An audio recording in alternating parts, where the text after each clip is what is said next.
to show. The internet's most inspirational podcast. Every Saturday morning from 8 to 10 a.m.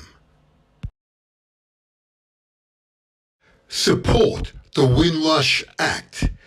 Yes!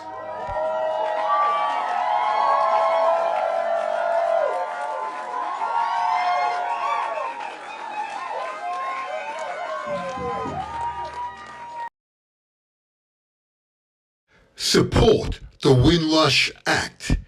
Yes!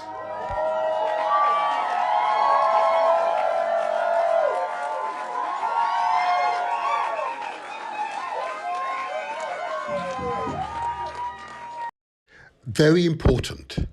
The Windrush pioneers, the majority were in their prime working ages, in early 20s to early 30s. The 1948 British Nationality Act was an Act of Parliament of the United Kingdom on British nationality law, which defined British nationality by creating the status of citizens of the United Kingdom and colonies as the sole national citizenship of the United Kingdom and all of its colonies. Support the Windrush Act. Yes!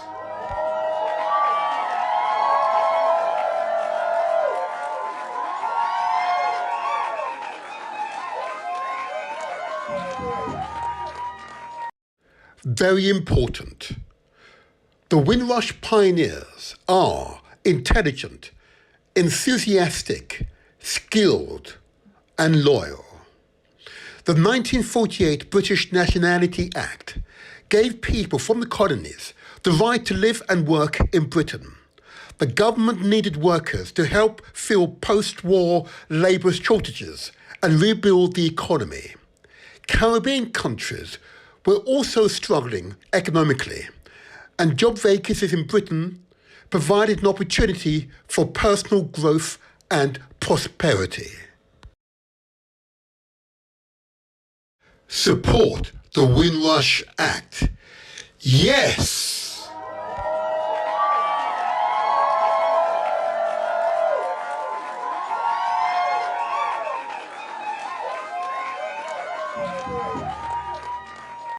Very important.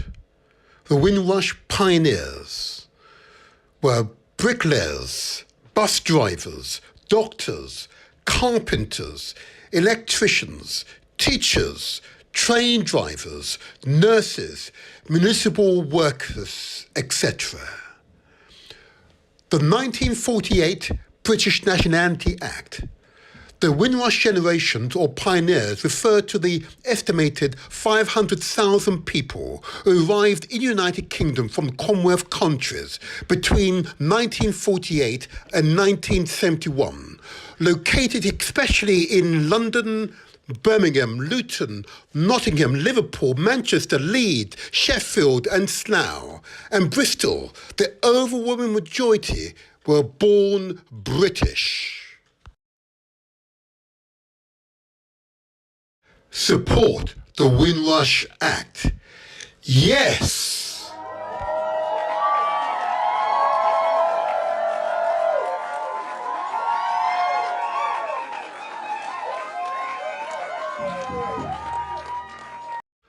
The Home Office, hostile environment, refers to a range of measures aimed at identifying and reducing the number of immigrants in the United Kingdom with no right to remain.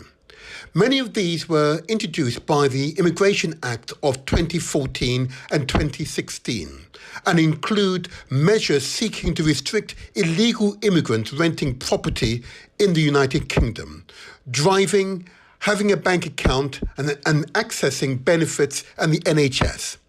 Some of these measures included data sharing between other government departments or external organisations and the Home Office, and the requirement for document checks for those providing certain services. Support the Windrush Act. Yes!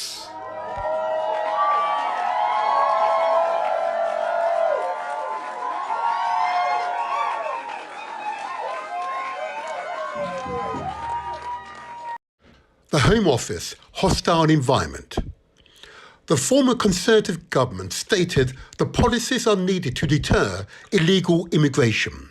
However, the Labour opposition called for an end to the policy, believing it had a negative impact on individual lives, including those with the right to live in the United Kingdom. For example, the Commonwealth migrants who have lived in the UK since before 1973, often referred to as the Windrush generations, who have a legal right to live in the country under the Immigration Act of 1971, being denied access to services and being sent letters threatening them with deportation or detention due to their inability to provide documentation of their right to reside in the United Kingdom. Support the Windrush Act. Yes!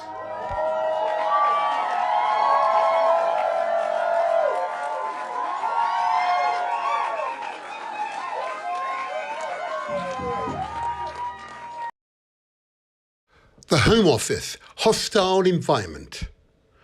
Prime Minister Theresa May, Prime Minister between 2016 to 2019, has apologised to the Caribbean heads of government for the treatment of the Windrush citizens and promised that no one would be deported.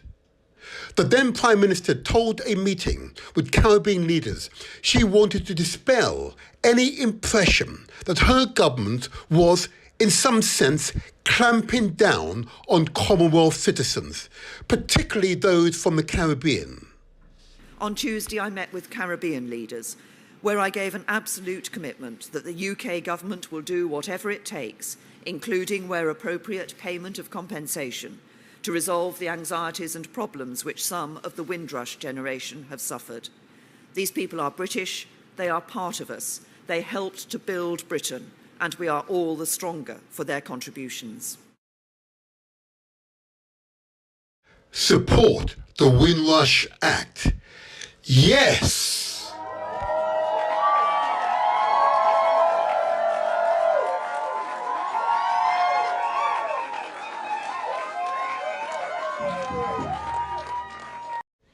The independent report into the historical roots of the Windrush Scandal, published on the 24th of September 2024. This report is a response to the Wendy Williams Windrush Lessons Learned Review, which was published on the 19th of March 2020.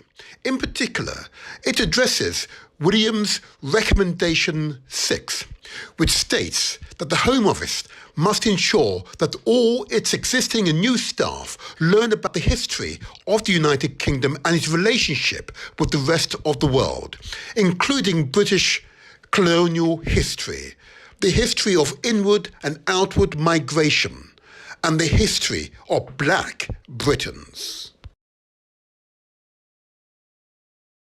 Support the Windrush Act. Yes!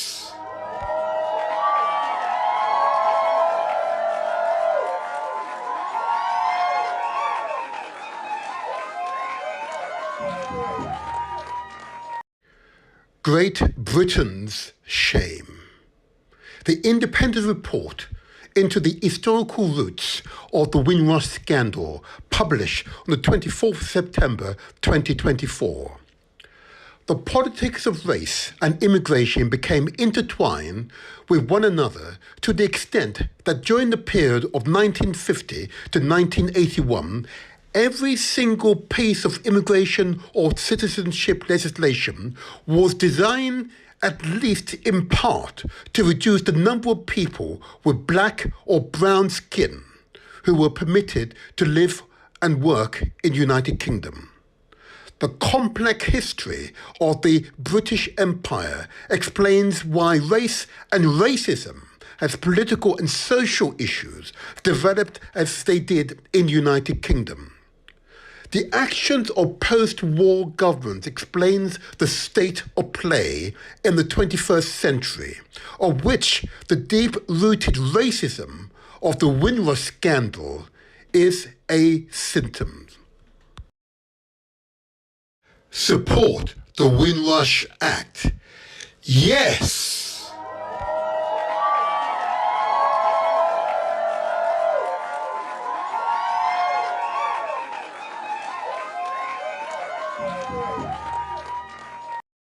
Great Britain's shame. The independent report into the historical roots of the Windrush scandal, published on the 24th September 2024. There are also more specific lessons to be learned from an investigation of the historical roots of the Windrush scandal. The Windrush scandal was caused by a failure to recognise that changes to immigration and citizenship law in Britain since 1948 had affected black people in the United Kingdom differently than they had other racial and ethnic groups.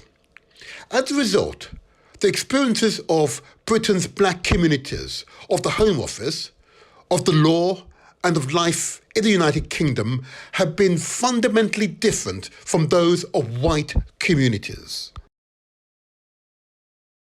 Support the Windrush Act. Yes!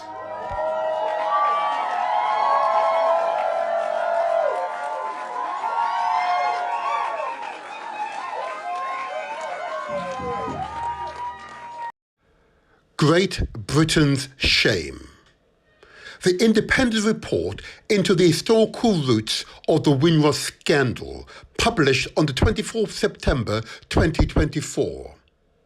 There are also more specific lessons to be learned from an investigation of the historical roots of the Windrush scandal.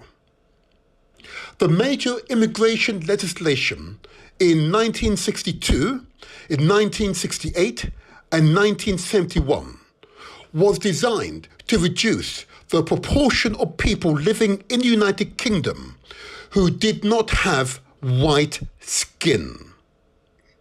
The Prime Ministers involved include Harold Macmillan, who served between 1957 to 1963, a member of the Conservative Party.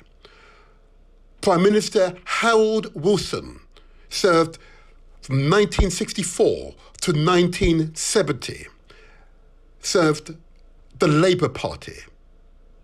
Prime Minister Edward Heath served from 1970 to 1974, the Conservative Party. Support the Windrush Act. Yes!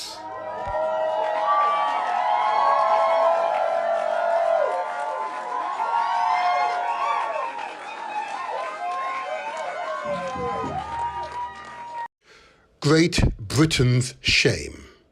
The independent report into the historical roots of the Windrush scandal, published on the 24th September 2024. There are also more specific lessons to be learned from an investigation of the historical roots of the Windrush scandal. The relationship between the Home Office and the organisation set up to deal with race relations was dysfunctional. In the second half of the 20th century, the work of the various governmental bodies in combating discrimination in the United Kingdom was separate from the task given to the Home Office to reduce immigration.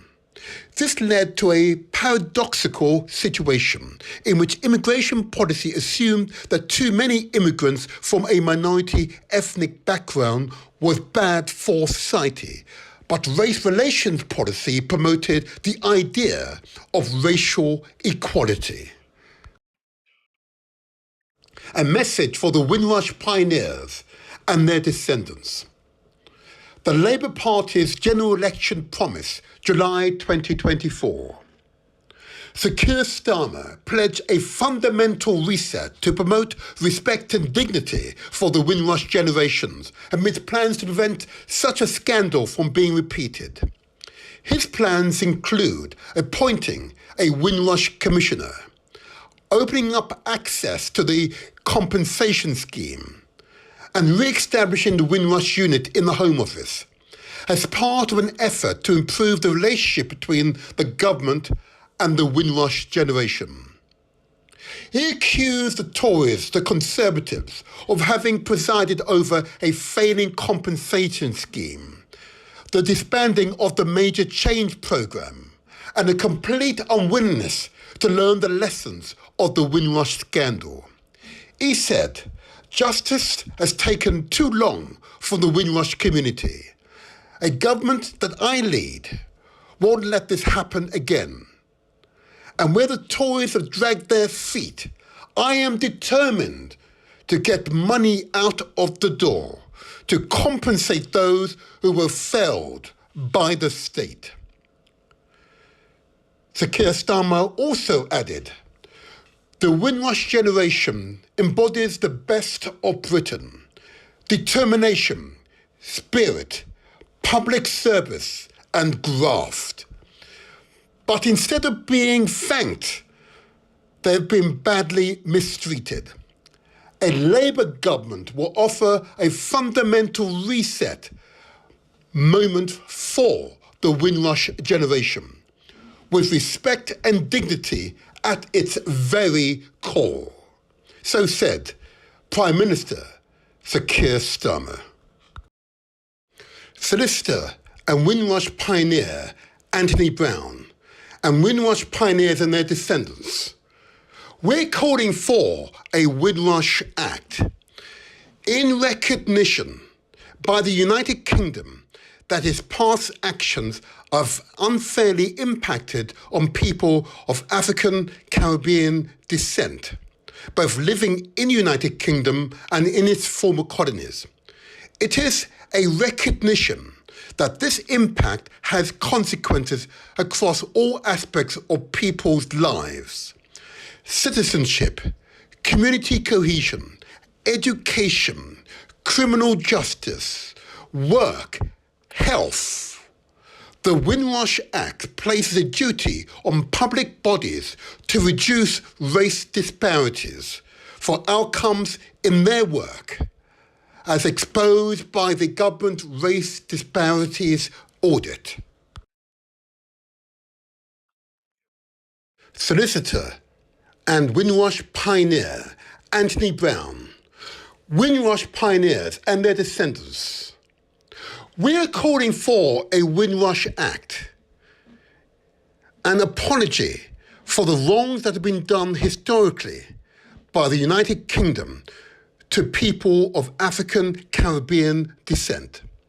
These wrongs are clearly defined in the Wendy Williams Lessons Learned Review, and it is to the righting of these wrongs that the Windrush Act is addressed. This is not to say that there are not similar wrongs done to other cohorts of people that need to be addressed by similar legislation. This apology is enacted in law so that it's clearly an apology from the nation rather than a here today, gone tomorrow politician. Solicitor and Windrush pioneer Anthony Brown, Windrush pioneers and their descendants, we're calling for a Windrush Act, reparations for past wrongs.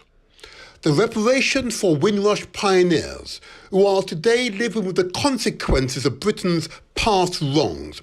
It is reparation that goes beyond mere financial compensation to individuals, but instead provides resources to affected peoples and communities to support them in what they want to do with their lives.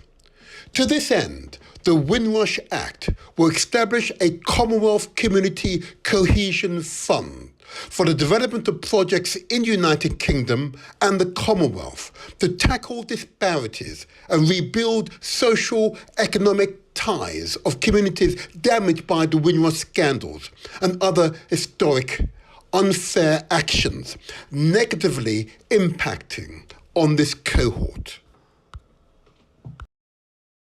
Solicitor and Windrush pioneer Anthony Brown, Windrush pioneers and their descendants, We're calling for a Windrush Act, restitution since 1948, the citizenship of those who arrived on the Windrush and that of their descendants has been repeatedly eroded, particularly by the 1971 Immigration Act and by the current hostile environment.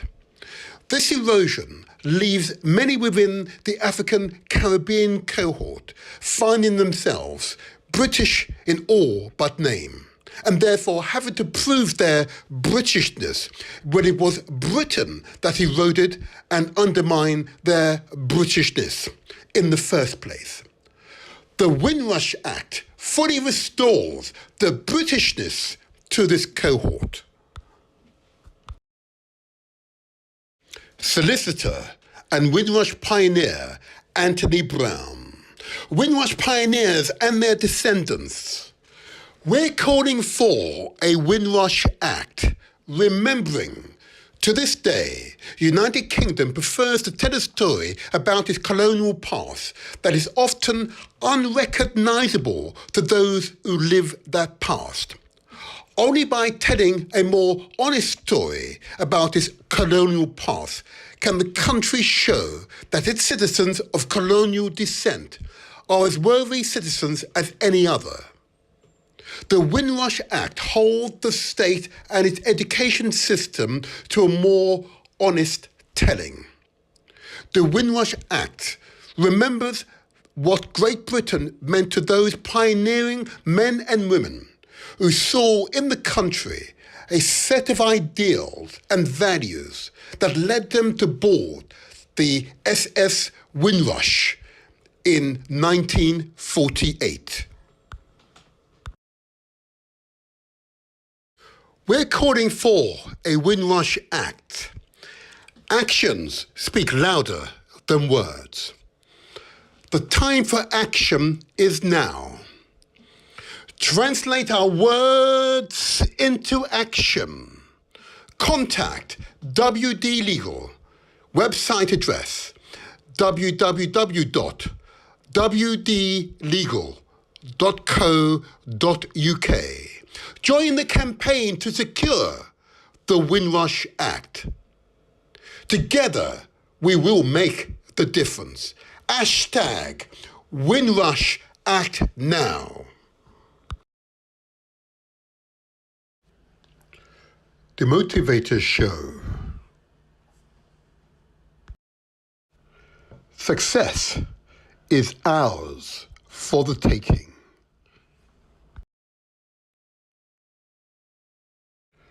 Subscribe to our YouTube channel. It's free. Press the like button and don't forget to leave a comment.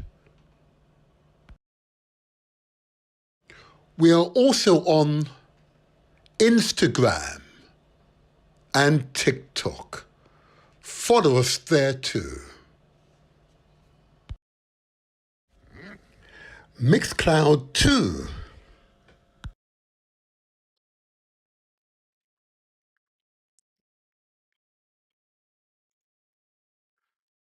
Good morning, good morning, good morning. And this is the Motivator here.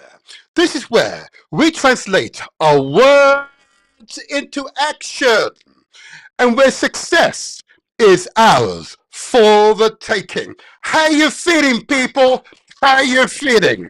Oh, I'm feeling fantastic. Oh, yeah. Oh, yeah. Okay, this is going to be another stimulating, motivational, inspirational experience. The guest I have today will take a previous topic forward. He will demonstrate progression. He will demonstrate success, resolution, determination to be successful.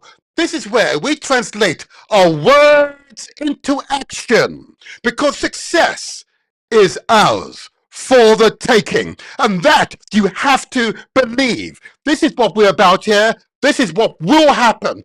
Be assured. Yes, yes, yes, yes. Oh, yes. Okay, okay. Are we now in the mood? Are we ready to move forward? This is the Motivator Show. We are going to translate words into action because you're motivated to overcome any psychological or physical barriers you might have, to take those steps, those actions that will make a difference in your life. Oh yeah. Oh yeah. Oh yeah. Oh yeah. Okay, let's go right into it. First of all, I know you would all agree that the last transmission was truly an inspirational experience. I think you would all agree with me that the worshipful Mayor of Southwark here in the city, the great city of London, Councillor Naima Ali, her campaign against FGM, which stands for female genital mutilation. Not this circumcision nonsense you hear about occasionally. FGM, female genital mutilation. And what we were able to demonstrate in our last transmission, that there are millions of women, particularly from Africa, who've undergone this mutilation and are living today with the consequences of that action. And often they do not want to discuss it publicly, yeah? Because there are social pressures, cultural pressures upon them to remain quiet, to remain silent, and to suffer in silence. And you know, here in this podcast, in these transmissions, silence is not an option. We must speak up. We must speak out. We must make the difference for our lives, our loved ones' lives, indeed for the people's lives. So we are transforming towards improvement.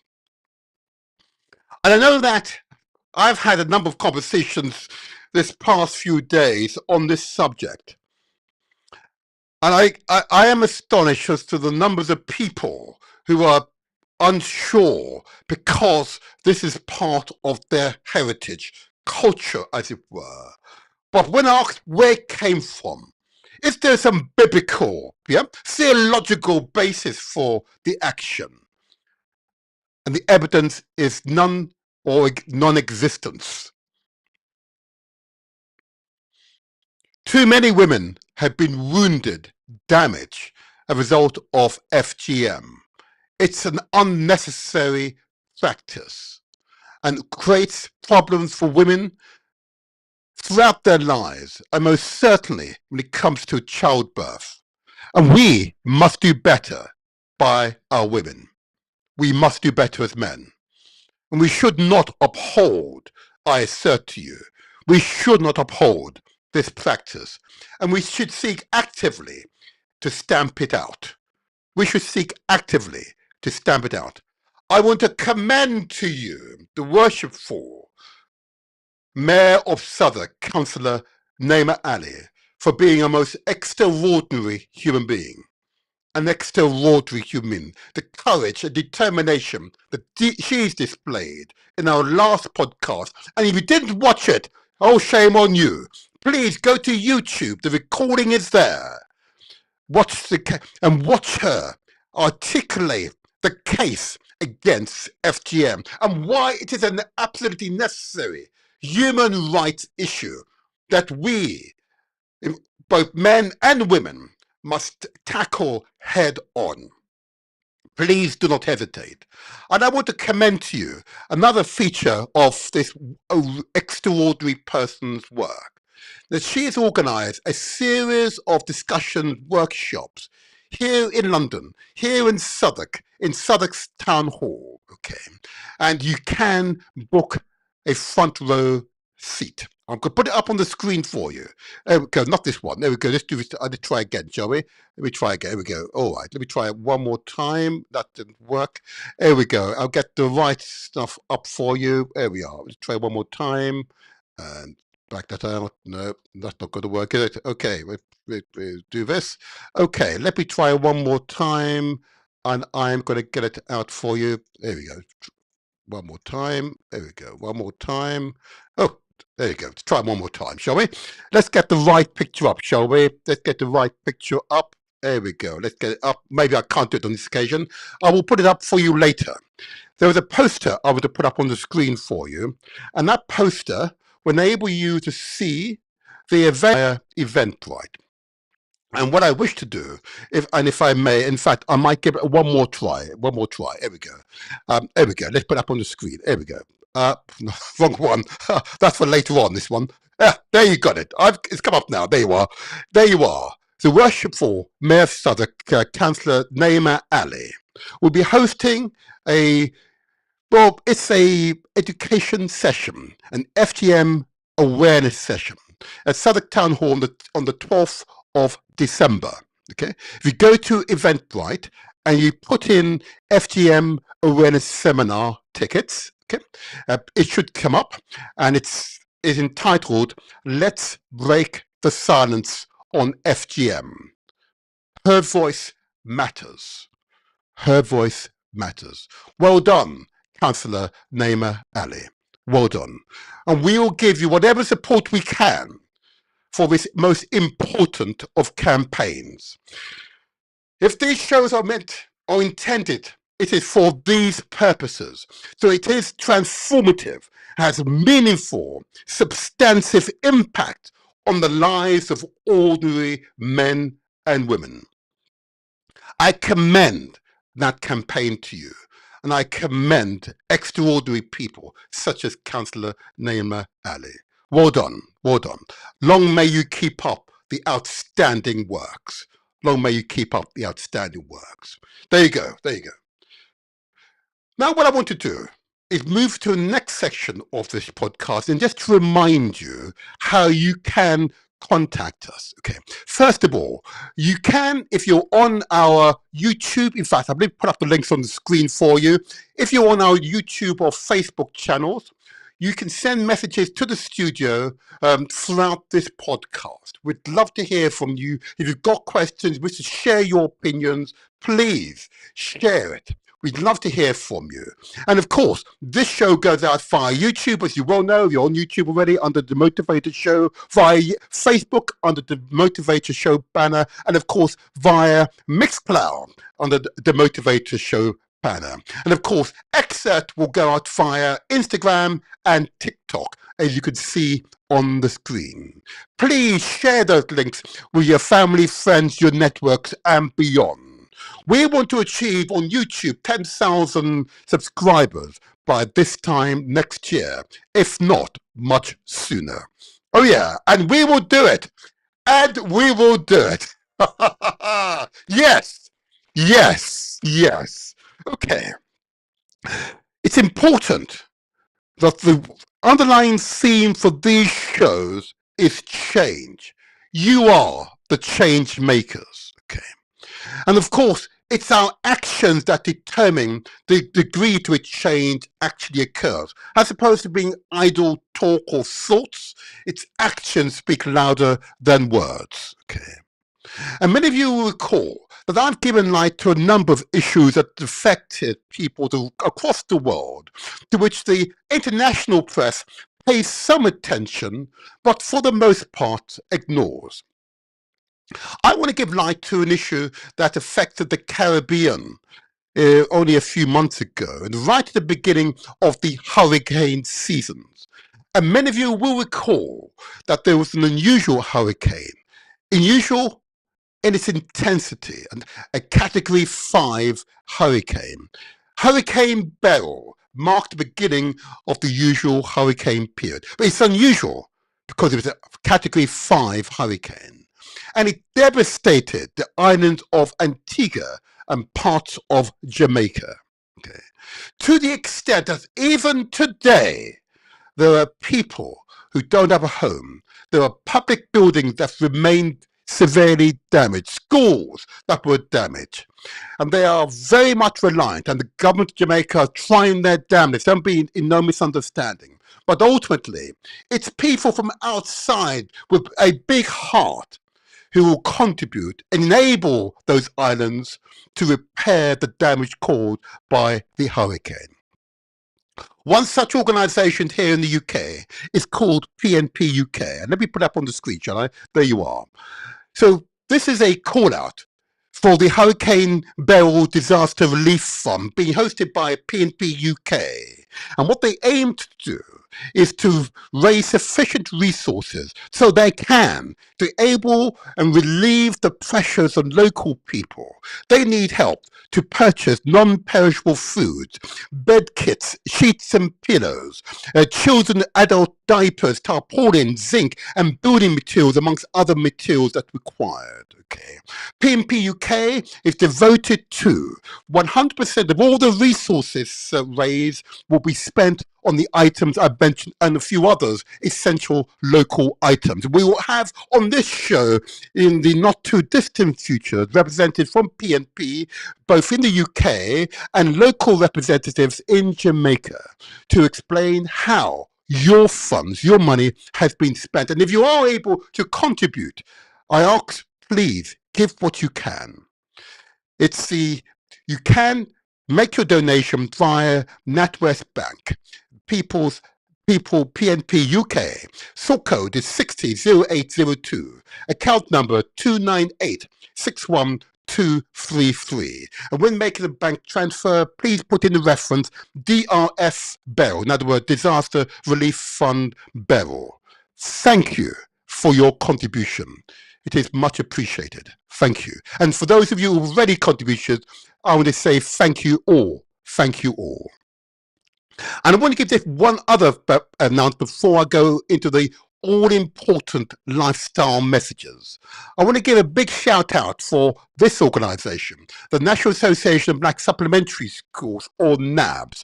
This is a directory of all the supplementary schools, after-school project, cultural centres which are aimed to support young people. It is essential that we support the development of the next generation.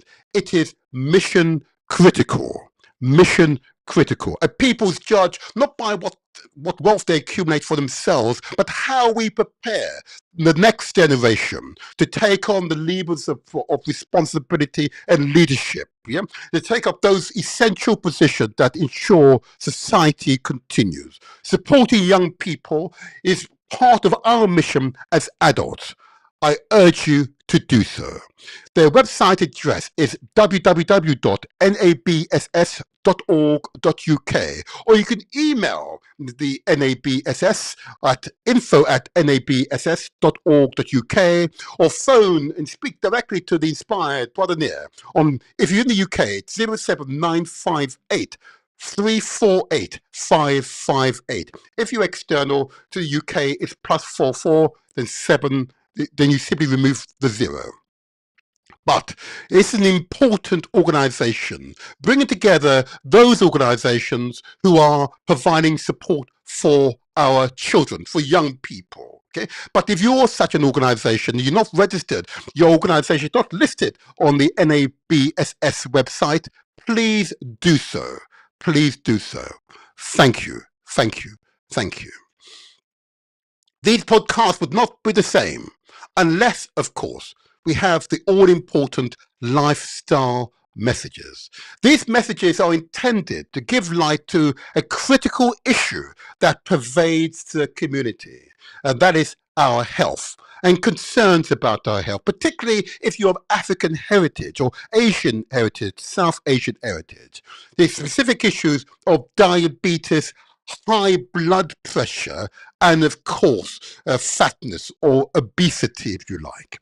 These are big issues of primary concern. These are true public health concerns. These are issues which are not going away unless we address them head on. These lifestyle messages are not definitive, but they provide general advice which you should listen to. The specific advice, please, we urge you to speak to your doctor, your health advisor, whoever you trust, whoever has access to your medical records. We trust that they provide tailor-made advice for you. But this general advice applies to us all, and I am included, I might add. So let's go to it. Let's go to the lifestyle messages. Please listen carefully. The Motivators Show. Success is ours for the taking. Lifestyle messages. We ask that you consider the amount of sugar and salt consumed each day. There is a direct causal link between the overconsumption of sugar and type 2 diabetes, prevalent particularly in the African heritage communities. It is estimated that more than 2 in 4 have either a diagnosed condition of diabetes or an One moment, what I've got to do, I'm just going to play that one more time. Just going to make sure the settings are correct this time. It does have to sometimes happen. And here we go. I'm going to play the lifestyle messages for you. Here you go. Oh. The Motivators Show. Success is ours for the taking. Lifestyle messages. We ask that you consider the amount of sugar and salt consumed each day. There is a direct causal link between the overconsumption of sugar and type 2 diabetes, prevalent particularly in the African heritage communities. It is estimated that more than 2 in 4 have either a diagnosed condition of diabetes or an undiagnosed condition of diabetes. Here in Britain, the NHS spends more than £26 billion treating people with diabetes, which is a condition for life. Too much salt in our diet disrupts the natural sodium balance in the body. This causes fluid retention, which increases the blood pressure exerted by the blood against the blood vessel walls, or high blood pressure. The potential impact of too much salt can include enlarged heart muscles, headaches, heart failure, high blood pressure, kidney disease, kidney stones, osteoporosis, stomach cancer, and strokes. Another lifetime condition. We ask that you consider the amount of carbohydrates consumed each day. Typically derived from wheat-based produce such as pasta and other related wheat-based products, and of course root vegetables such as potatoes and the yam. And yes, I did say yams. Excess carbohydrates intake places a large metabolic load on the body. When the body constantly has high levels of blood sugars to deal with over time, this leads to weight gain, poor metabolic health, and an increased risk of heart disease. We ask you to consider the amount of fat that you consume each day. On the screen, you can see raw meat. Clearly, the red meat is meat, but the white streaks you see in the meat is fat. Our bodies need healthy fat for energy and other functions, but too much saturated fat can cause cholesterol to build up in your arteries, in other words, our blood vessels. Saturated fat raise your LDL, or bad cholesterol levels. This can increase your risk of heart disease and neurological strokes. Too much fat is linked to increased risk of obesity or fatness, coronary heart disease, and certain types of cancers, such as breast and colon cancers. On the screen, you see a partially blocked arteries, mainly made up of fatty acids and other ingredients mentioned previously. The blood is being forced through the partial blockage by the heart. Another consequence is, of course, increased hypertension or high blood pressure.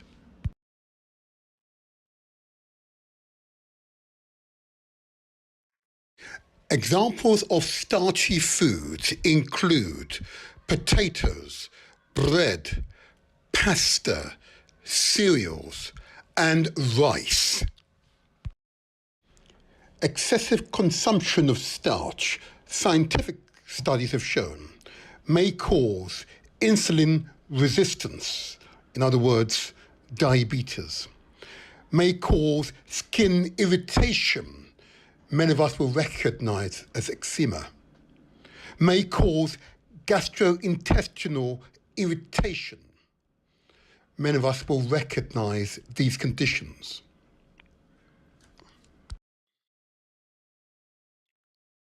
On the screen, you can see the examples of the consequences of our lifestyle. Excessive consumption of sugar and salt, carbohydrates, and fat and starch. You see the young lady and gentleman with the bloated shoulders, bloated chest, bloated abdomen, bloated thighs, and bloated bottoms, or buttocks in polite company. The consequence of our lifestyle. The prevalence of obesity amongst black women in the United Kingdom is significantly higher compared to the general population. Approximately 58% of black women in Britain are classified as obese. This rate is considerably higher than the average obesity rate for women across all ethnicities in the UK, which currently stand at between 30 to 32%. This is a public health emergency. The prevalence of obesity amongst black men in Britain is also notably high. Approximately 38% of black men in the UK are classified as obese. This rate is higher than the average obesity rate for men across all ethnicities in the UK, which is around 27 to 29%. This is a public health emergency. The experts recommend that we should eat fresh, untainted foods, including tomatoes and oranges, melons and beetroot, noriega and avocados, grapes and apples, lemons and cabbages, lettuce and cherries, bananas and cucumber, and pears and onions, sweet corn and pineapples, carrots and cauliflower, garlic and sweet pepper, lemons and many other fruits and vegetables, which are untainted and are good for you. The experts recommend that we should ensure that we consume between 2 to 3 litres of water per day. It does depend upon your height and your mass. You see on the screen a young man drinking his water and a young lady enjoying her water. The advice given to you about our lifestyle will not mean anything to you unless you exercise. To exercise for life. You see the young lady with her weights, pumping her weights. You see the mature gentleman running with his headphones in, with a smile on his face. You see a young lady running up and down those stairs. Oh yeah, that is real exercise. You see the young man pushing up and down with his push-ups. This is exercise. Our bodies need exercise.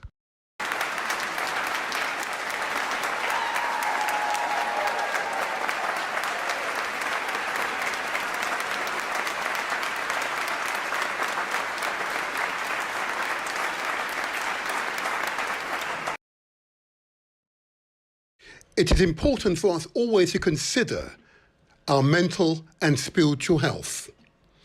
If you have concerns about your mental health, please seek out professional advice or speak out to those you most trust I trust that they will seek out the right advice and support for you. And of course, as human beings, we are truly spiritual entities. It is important to speak to your spiritual advisors.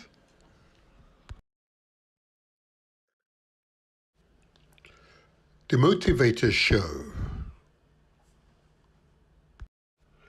success is ours for the taking. Well, it's true, isn't it? And many of you would appreciate, of course, that these lifestyle messages are intended to remind us all, me included, I have to say, that we must think about our health. Health is indeed our highest wealth. And in doing so, we'll live longer, healthier lives. It is not inevitable that we should have an epidemic of diabetes, particularly in the African heritage communities here in Britain, the Caribbean, and across the Americas. It's not inevitable that we should have the highest rates of high blood pressure amongst the ethnicities. It is not inevitable. Yeah, it is not inevitable that we should have the highest rates of obesity or fatness in our communities, with all the accompanying deficit and damage that does to our communities. We can and we should change. These messages will enable you to make those firm decisions. And what I'm heartened by, since giving and sharing those messages with you, the numbers of people right across the country, across the Caribbean and the Americas who have heard those messages every podcast and have responded, have come together with others in common aim and common purpose, understanding. In doing so, we encourage each other to stay healthy. Health is truly our real wealth. And there's an example of a group of people who are local here in London who've come together in common aim and common purpose, who have demonstrated that you can overcome the social barriers of class, ethnicity, of education, of money, as you like, or religious affiliation, and come together in common aim and common purpose, understanding and working together, we can all make the difference. What I want to do is to commend to you the Countdown organisation, a local organisation, demonstrate the principles upon which this podcast is founded. Watch them exercise together. Watch them and be encouraged by them. There you are. Cheese. Famous. Hello, hello, hello, hello, hello, hello, hello.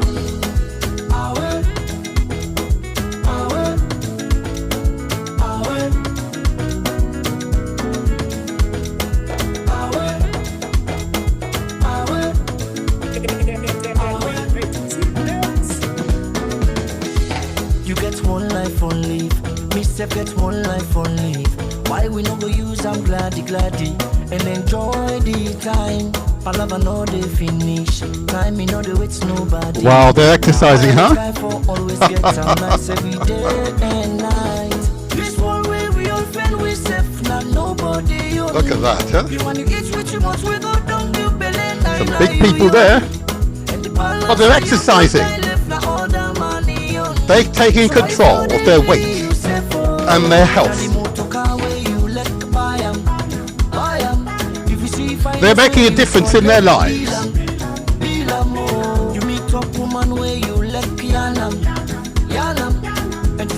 That's what we need to do. Exercise regularly.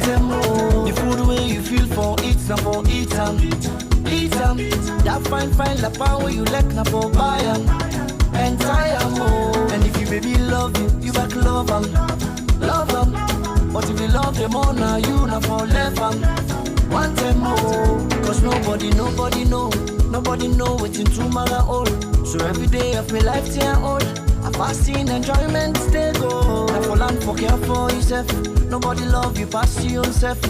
All man they fed for himself. Now why I know they allowed with the other man they pan take me peace away. Me joy away, me smile away. Oh no make nobody take your peace away. Me joy away, me smile away. Oh no, alright. Every day, As you dey hustle, they work for the pay. They like na boku on a small you dey catch. Land for the loose body 110. No to money, no to 20. No money make motor man and bother. As long as you get waiting, you dey eat. Land for the loose body 110. This one way we all fend we safe, now nobody own. You want to eat way too much, we go down the belly, nine you young. And the balance where you go die left, now all the money on.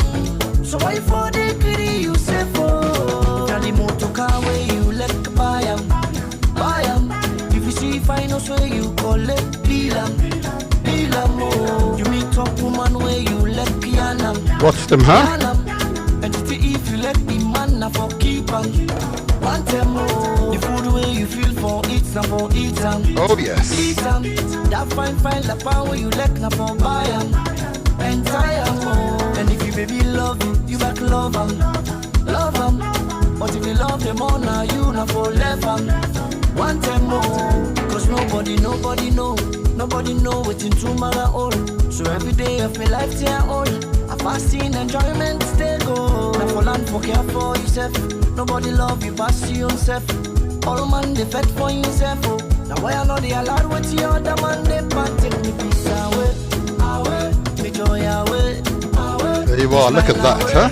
Away. Oh no no, no make nobody Come together in common aim and common purpose. Your health is your highest wealth. Oh no no.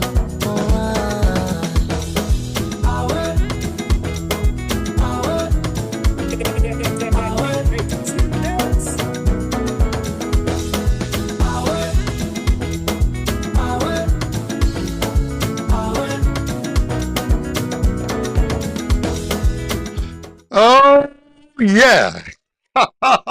They've come together in common aim and common purpose, recognizing that you exercise together, you exercise with even greater enthusiasm, possibly even more effectively, because they've come together in common aim and common purpose. And I've got to say, that's the way forward. That is the way forward. That is absolutely the way forward. I'm just going to say to my guest, if you check your WhatsApp, you'll see the link to today's show, but I'll get you in a second. What I do want to play for you is a part of the intro video shortly. And that intro video will lead us into our main interview this morning with, of course, Anthony Brown, okay, of WD Legal. We're going to address the issue of the Windrush Act and the work he's been involved in order to promote the Windrush Act as the only solid way forward, firm way forward, the only way in which we can ensure that those who are affected by the hostile environment created by the last government, those whose lives have been damaged, devastated, yeah, those whose rights have been taken away, we need to ensure they are protected, not by the whims of a civil servant, but by an act of parliament. So it's clear, unambiguous, beyond challenge, the rights are enshrined in law. So what I'm going to do is play part of the intro video. Watch carefully. The narration is deliberate. The narration provides the insight you will need to appreciate the work, the enormous work that continues into the subject of Windrush and how to resolve a problem that was caused directly by previous governments, a problem which at its core, as the most recent report has highlighted that was commissioned by the Home Office, at its core is racism. It is sad, I know. But watch this intro video, and then we'll then move on to, if I get the right message up, then we can then discuss how we're going to move forward. Here we go. The Motivator Show. The internet's most inspirational podcast. Every Saturday morning from 8 to 10 a.m. Support the Windrush Act. Yes!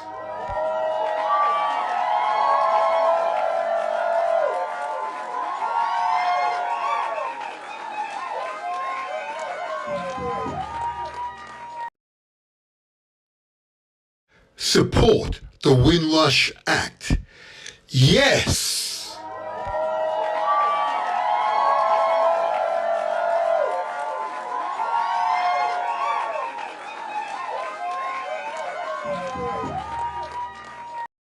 Very important. The Windrush pioneers, the majority were in their prime working ages, in early 20s to early 30s. The 1948 British Nationality Act was an Act of Parliament of the United Kingdom on British nationality law, which defined British nationality by creating the status of citizens of the United Kingdom and colonies as the sole national citizenship of the United Kingdom and all of its colonies. Support the Windrush Act. Yes!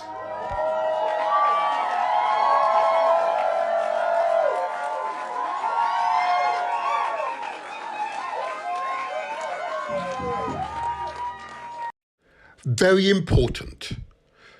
The Windrush pioneers are intelligent, enthusiastic, skilled, and loyal.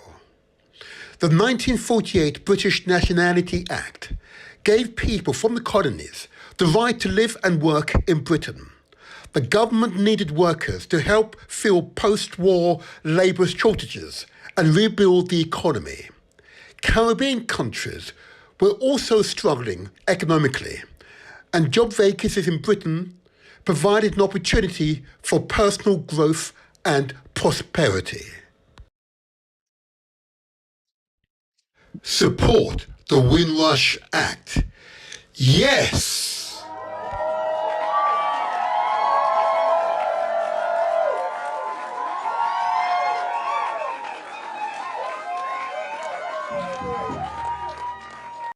Very important.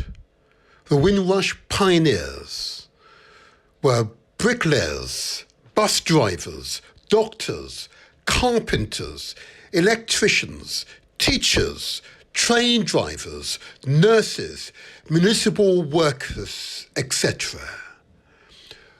The 1948 British Nationality Act, the Windrush generations or pioneers refer to the estimated 500,000 people who arrived in the United Kingdom from Commonwealth countries between 1948 and 1971, located especially in London, Birmingham, Luton, Nottingham, Liverpool, Manchester, Leeds, Sheffield and Slough, and Bristol. The overwhelming majority were born British.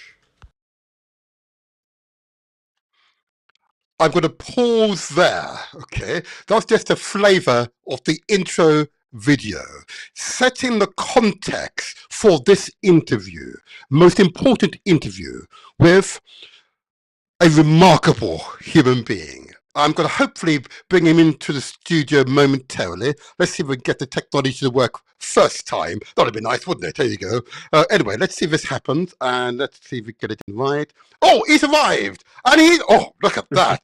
It is magnificent. Good morning to you, Anthony. How are you? How are you?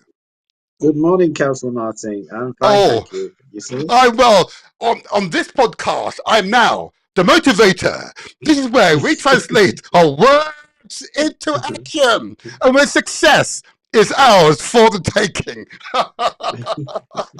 You're looking very well, sir. You're looking very well. You're looking very well. Thank you for agreeing to return to give us an update on the campaign towards Parliament approving a Windrush Act. I know you've been involved in many meetings and a lot's happened. Okay? But I'm also conscious that whilst there's a continuity between our last interview and this interview, that there are some listeners, some viewers who don't know who you are. Okay. Who is this Anthony Brown that the motivator keeps referencing? And I just started referencing you in our intro video. Who is it? Who on earth is he? What's so special about this person? Oh, right. I know your wife will say something quite positive about you, I believe. But I know your children definitely will. Okay. I can as well. But before I do this, what I'm going to ask you to do, Anthony, is just introduce yourself and just say a little bit about yourself. And you may want to add, before you conclude describing who you are, who is your greatest inspiration? Go ahead. Introduce yourself. I am the co-founder of Windrush Defenders Legal. It's a community interest company. Yeah. And we set it up in 2019 in the wake of the Windrush scandal to tackle the situation as we found it, in that there were all these people who the government said that they would offer compensation to, and that they would, help give them back their status, but they didn't provide any support for it. And, the forms are very complicated and so on. And so myself and a number of other people came together and we formed this company. But I had an interest, I must declare, in that I myself had been impacted by the Windrush scandal. So You I'd have come indeed. here You as are a a pioneer. child. Yes. That's right. I'd come here as a child after my father came here in 1960. I came in 67, age 6, with 4 siblings and my mum. And my father had come, as you rightly pointed out, that all British subjects at the time were citizens of the United Kingdom and colonies. That's right. But unbeknownst to my father and me, once Jamaica became independent, or all the other islands became independent, the Parliament here in the United Kingdom took away that citizenship of the United Kingdom and colonies without notice. And so when I went back to Jamaica and stayed for 4 years and then came back again and went to college and wanted to go to university, the college told me that I was being treated as an overseas student. I wanted to study law. I wrote to the Home Office and they said, "Yeah, you're an illegal immigrant. Wow. You need to Just to be report." clear, if I may, at this point, it just really is important for the audience to appreciate what an impact that would have had on you. That for all intents and purposes, you're British. Yeah. You leave the country for a few years and come back. Yes. And suddenly you are no longer British. Precisely. Yes. And you're being threatened with deportation. I mean, during my studies of history, I remember when they used to grab young boys off the street and take them into the Royal Navy, and I just felt that I was going to be dragged and taken out of the country. There you are. There you are. So obviously it was terrifying.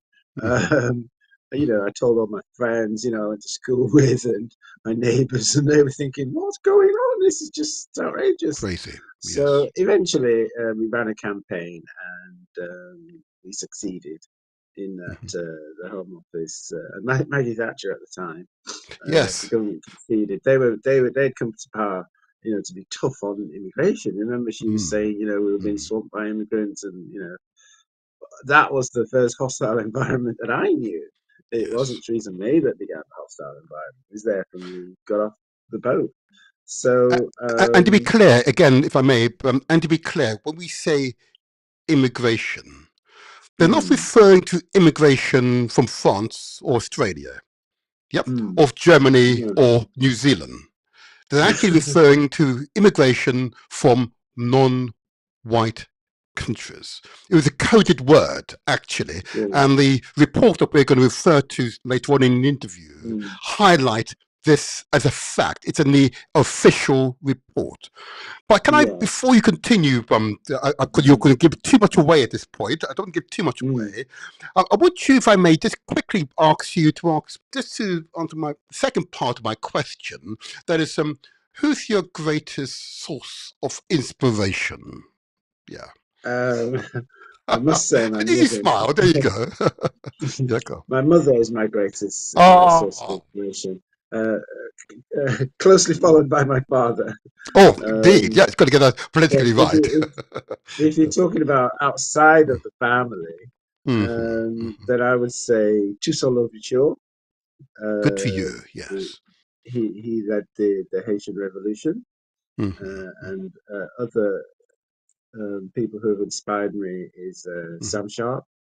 He led Yes. Yes. the Mm. Jamaican rebellion in Absolutely. 1831. So I'm Absolutely. following a pattern here. Hmm. You're quite And right. then Yep. Nat Turner in the US, he also Hmm. Hmm. led a rebellion. So Good for you. Yes. that's It's in our blood, isn't where it? It's in our that's blood, where isn't it, to be rebellious my as inspiration Jamaicans, huh? from. Yes, Oh, I yes, hear you. I yes. hear you. And Hmm. if I may, in that case, and just to take us forward, because clearly the Hmm. last time you were here, what we were able to do is to set out, just prior to the elections I might add, the Yes. principles upon which the Windrush Act could be founded upon. Okay. Mm. And can I ask you, and I know you can remember, I Hmm. think there are 3 or 4 or 5 base principles upon which the Act would be founded upon. Can you just remind us what they are? Yes. Well, as I said, we set up Mm, Windrush Defenders Legal Community Interest Company. mhm. We ran surgeries in Manchester for Yes. people to come and get help to complete their application forms. And what Mhm. we found was that people were being denied Yes. their citizenship back, and for Yes. various reasons. So we weren't sure about that. So we, asked our MPs for help, and they asked questions in Parliament. We then didn't find that there were satisfactory responses. So we applied to take the Home Office to court in a judicial Mhm. review, and we were refused submission. But the reasons that the judge gave was quite important, Yes. and he was telling us that we'd applied on the basis that the laws that were being applied to the Windrush generation were racist because we said that Hold on a we, second. Hold on. You smiled and you laughed. I need uh-huh, you to use those words very clear, so it is clear in the mm, minds of the audience what you actually just said. Because for this to yeah, come out of your mouth and a judge's mouth is profound. Please say again what you yeah, just said, please. yeah. We argued that the laws were racist, and Hmm. we had a complicated case Hmm. that was based on a case in Greece under the European Convention on Human Rights. So Hmm. Article 14, talks about not being discriminated against and Hmm. protecting your identity and so on. Hmm. Which, when you start to um, take away citizenship, Yes, you're then changing somebody's identity. And that's right. we argued that the way they did it, for example, to simplify it, one day my father was British, and then the next day he wasn't British, but his Yeah. neighbour still was. Indeed. how Yeah. could how could how could Hmm. that be?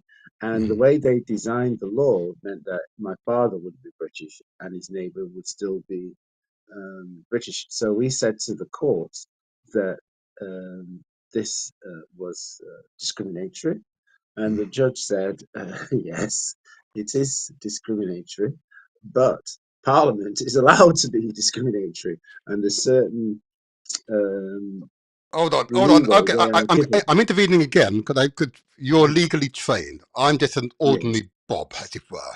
Okay. Hmm. Anthony just said the judge agreed that the Hmm. Parliament was being discriminatory. In this Hmm. context, Parliament Hmm. was being racist. Hmm. And we'll get to this use of the word because it's used in an Hmm. official report that the Home Hmm. Office commissioned, and the Hmm. independent report affirms and uses similar language. Go ahead, Hmm. Anthony. Go ahead. So then that led us to the conclusion that, well, we have no business here at the court. We need to go to Indeed. Parliament because obviously Indeed. they make the laws. The Home Office doesn't. So we then started to talk to the Home Office, and a relationship has developed since then because we took them out of our gun sites and turned to Parliament because we thought, well, Yes. if you've made the law, then you need to change the law. And we Yes. cited that the part of the law that was really affecting the Windrush generation and their descendants was what's called Schedule 1 of the British Yes. Nationality Act.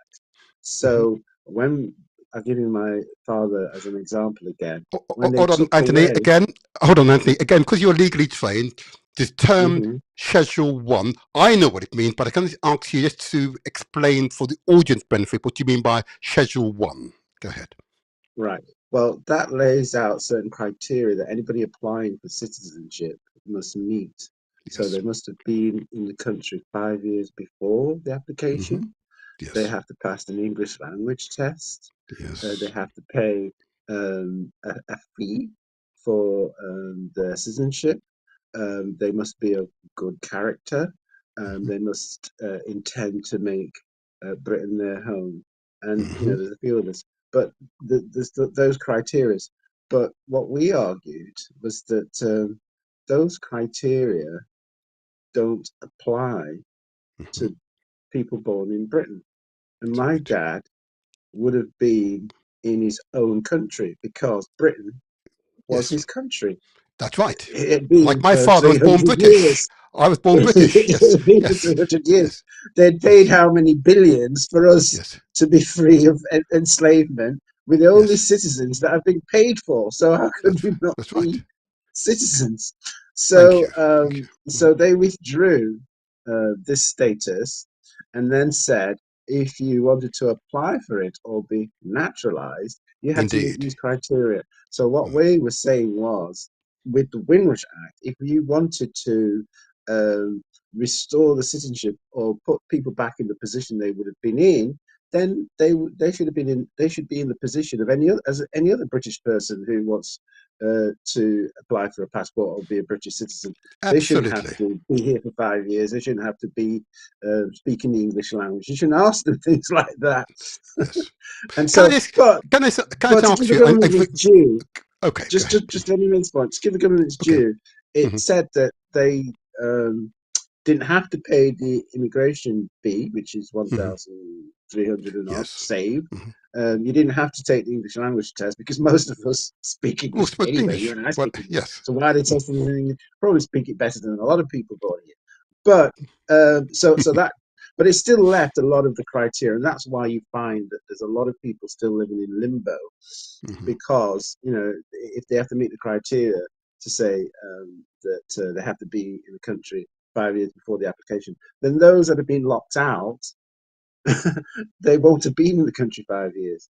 But the government then brought in this concept of discretion in hmm the Nationality and Borders Act 2022, and hmm but we've been seeing that it's not been operating as we think it should. Plus, we're worried that if Suella Braverman comes back at the next election, Can you I'm imagine? not sure how she would operate discretion. So we Well, want to see that this gets put in statutes. So that's one of the principles of the Windrush Act, that it would disapply the Schedule 1 criteria for people from the Windrush generation. And then the government has accepted the Windrush Lessons Learned review that okay. says in Now, before you go recommendation there, one. okay, forgive me. I think I don't want to make. I'm going to take us slowly through this because it's. Hmm. I'm told that you and I, when at the moment we discuss this subject, we are talking way over people's heads. I want to be really Okay. careful in interpreting what you say. So, first of all, the context. So, I've Hmm. cited in the intro video, of course, the 1948 British Nationality Act. Can I just Yes. ask you, just for the benefit of the audience, because of course my parents, and indeed your own parents, and indeed myself, were Hmm. directly impacted by that act, because it enshrined Hmm. in law my Britishness. Can you explain why that is the case in relation to this act, first of all? Can you explain that for the benefit of the audience? Well, the British Nationality Act came about largely because territories like Australia, Canada, South Africa, the old Commonwealth they call them, were becoming independent, and so there was questions around, okay, well, what is the British identity? And before that, we're all British subjects. So a subject is somebody who pledges allegiance to the king. So if the king wants to raise an army, he's going to get his subjects to, Yes. come on and join that fight. So if you notice that in Parliament, before MPs take their seats, they have to pledge Take an allegiance to oath. the king. They Yes. still do Yes. that in the Commonwealth as well. In Indeed. Jamaica, MPs coming to Indeed. Parliament have to pledge allegiance to the king. So Indeed. as a matter of law, it's still there. But then It's you amazing, had isn't it, Jamaicans? Hold on there. It's amazing, Jamaicans. Politicians take an oath to the British monarch and mhm, therefore will be obliged to serve in the armed forces because we are mm, subjects of the we're monarch. still subjects. Yes, Can you that's right. imagine? Which is why the move towards, in Jamaica, Mhm, the Republic is very much a theme mhm, for a future, he says, PNP yeah. government. But anyway, you continue, Anthony. So to distinguish the status after all these other Commonwealth countries had left, Mhm. they created the status citizen of the United Kingdom and colonies. Yes, So everybody had that status. So Australians wouldn't have had that, Canadians wouldn't have had that because they were no longer a colony. indeed. So that then, and Indians wouldn't have had it, Pakistanis wouldn't have had it because they were no longer colonies. They got their independence in 47. So after 48, the ones that were left were citizens of the United Kingdom and colonies. And then later on, when people started to become, islands or other territories started to become independent, that status was taken away. And if you lived in the UK after 1971, you Yes, then got the immigration law imposed on you. Immigration law is only imposed on foreigners. It's not imposed on yes, British people. So that's that's right. why we have problems that we have because we then became subject to immigration law. Can I just at this point, and just for the benefit of those who are not immediately impacted by the Windrush scandal, to understanding this movement of people, not dissimilar to the European Union, where you have the ability to move from one country to another without the requirements for passports and ID and so on.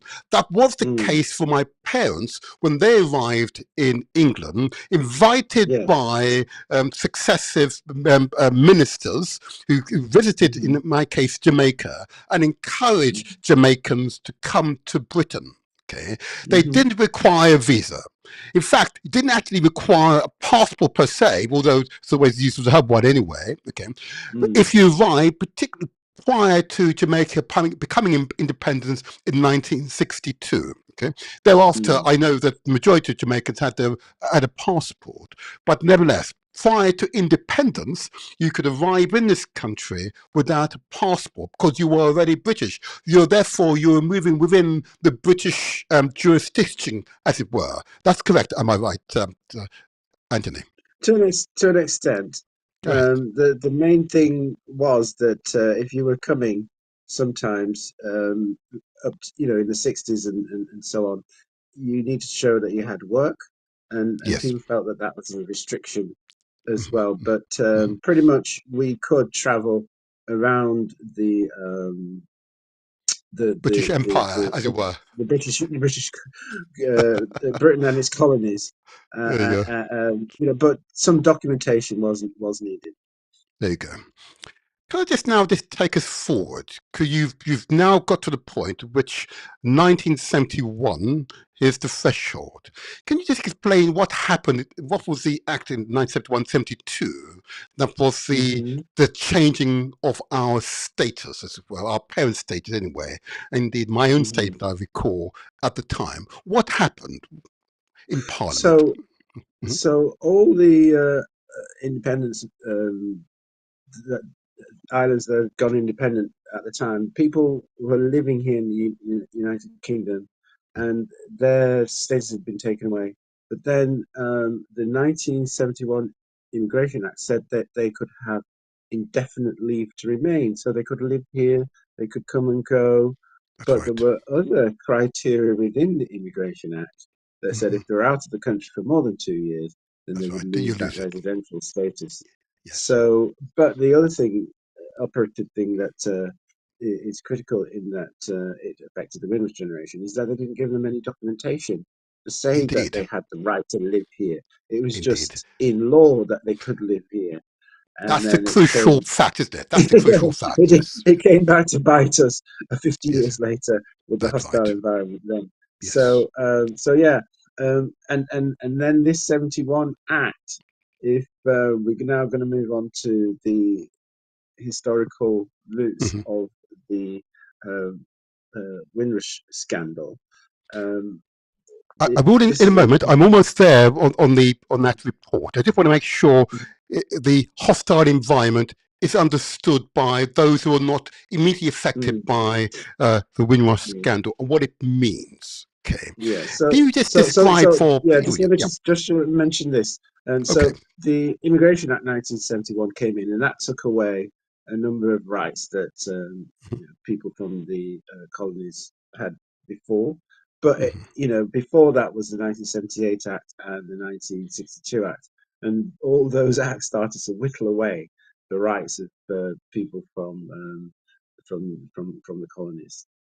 I think it's fair, and I might have to declare a fact here that I'm also an elected councillor. Okay, therefore Hmm. I am a Labour councillor. Okay, just for the benefit Yeah. of those who are listening. Okay, and therefore uh, this particular issue is of particular concern to me. Because of course, Hmm. a Labour Prime Minister, in this case Harold Wilson, was a Hmm. part of the problem because Mm. he served as Prime Minister. If I get the correct dates up on my screen in a second, he served as Hmm. Prime Minister and contributed to restricting our rights. Okay, so of Mm. course it started with Harold Macmillan.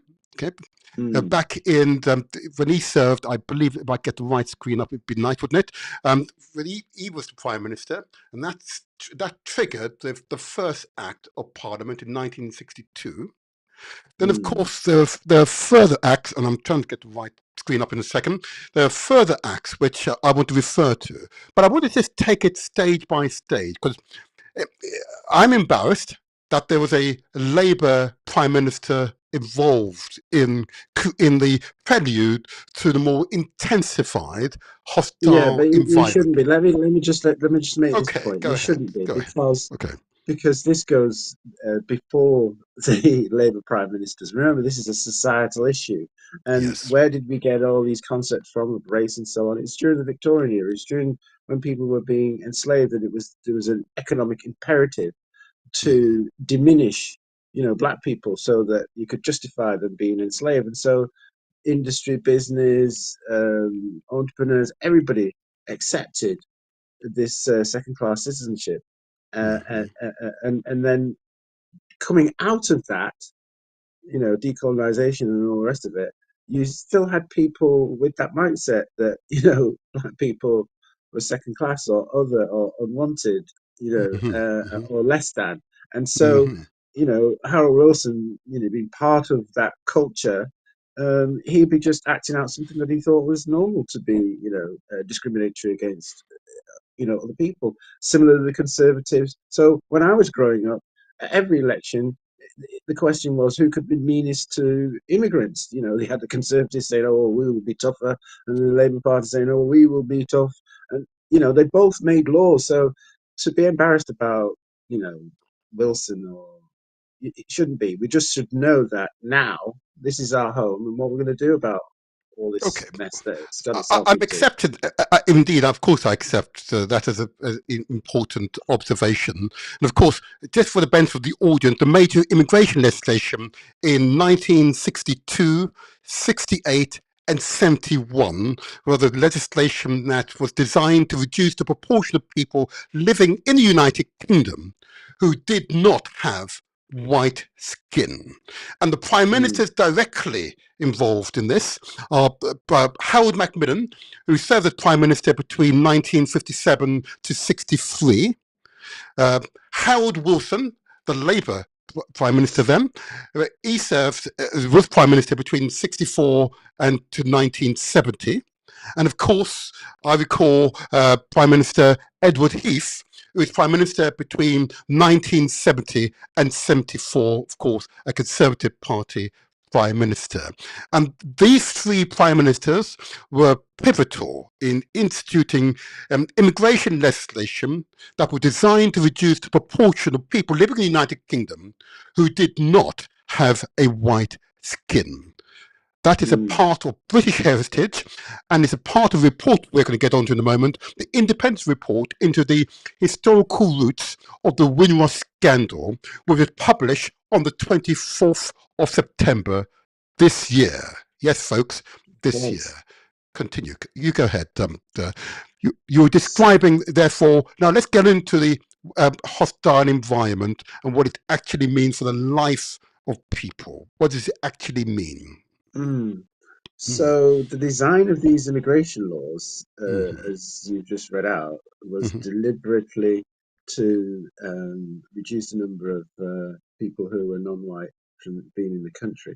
And later on, when we got the hostile environment legislation, which was to say you had to have documents before you could get your NHS treatment, or you could keep your job, or you could get a driver's license. Lots of people, as I said earlier, hadn't been given any documents, and that's right. Those who travelled a lot, had their passports, probably had British passports, so they were fine. But there's lots of people that never travel, and there's lots of British people who never leave the cities that they were born in. Never mind travel abroad, and so lots of Caribbean people never travelled back, never went anywhere. And so when this law was passed, ostensibly against people coming in, on boats and so on, so they wouldn't be able to access services, it then impacted on people who lived here and never had to have any documents. Now suddenly they were told that, if you want to keep your job, you have to prove you have the right to be here. And I think, well, how can I prove that? And they couldn't. And so hundreds of them were deported. Can you imagine? Put in detention. Can you imagine? Weren't able to access the NHS. And this is... Can you imagine? I'm responding crazy. Emotionally. Forgive me, Anthony. It's responding emotionally. But I've met people who've gone through that experience, the indignity. Go ahead, yes. And there are people still now who are in limbo because they still haven't had that status back, because they never had any documents, and they still don't have any documents. And the British Nationality Act is telling them that unless they meet these criteria, they won't get any documents. And we've dealt with them. And, we get told that we're going to have discretion, still can't get the documents. And that's why we're proposing this Windrush Act, because it would sweep away these criteria for that group of people. It's not opening the floodgates. It's not saying everybody from anywhere in the world, we won't have these criteria. Just those from the British West Indies who are part of this cohort of people who are in this country and are still suffering. And we need some relief for those people. And what I'm finding is that the MPs are putting the blame on the Home Office. Yeah, the Home Office were tough on people, but, that's what you employ agents to do. The agents, the Home Office is just an agent of the government. The government and Parliament make the law, and the Home Office enforce it. If you don't want those people to be subject to the law, then you need to make another law that says they are not, and then the Home Office will get off their backs. And that's why I'm saying, after talking to the Home Office and seeing what, they're trying to do, and going there and seeing that they're just people like us doing a job, but being told to enforce that law. Absolutely. So, it's like the police. You can't say to the police, oh, don't arrest people when they've committed, an offence. Well, if you don't want us to arrest for that offence, stop it being an offence in law. Absolutely. And that's where we've come to with the Windrush Act. Okay. What I want to do now, then, because now we've getting closer to the independent report and clarifying the principles on which the Windrush Act would be founded, it's really now to understand what's been happening in previous years, because we now have a new government, which I'll get onto in a moment. But I want to just focus on what the old government attempted to do. I just wanted to mention and describe why Wendy Williams was brought in to a review of the performance of the Home Office. Why was she contracted? And you just summarize the report that she compiled.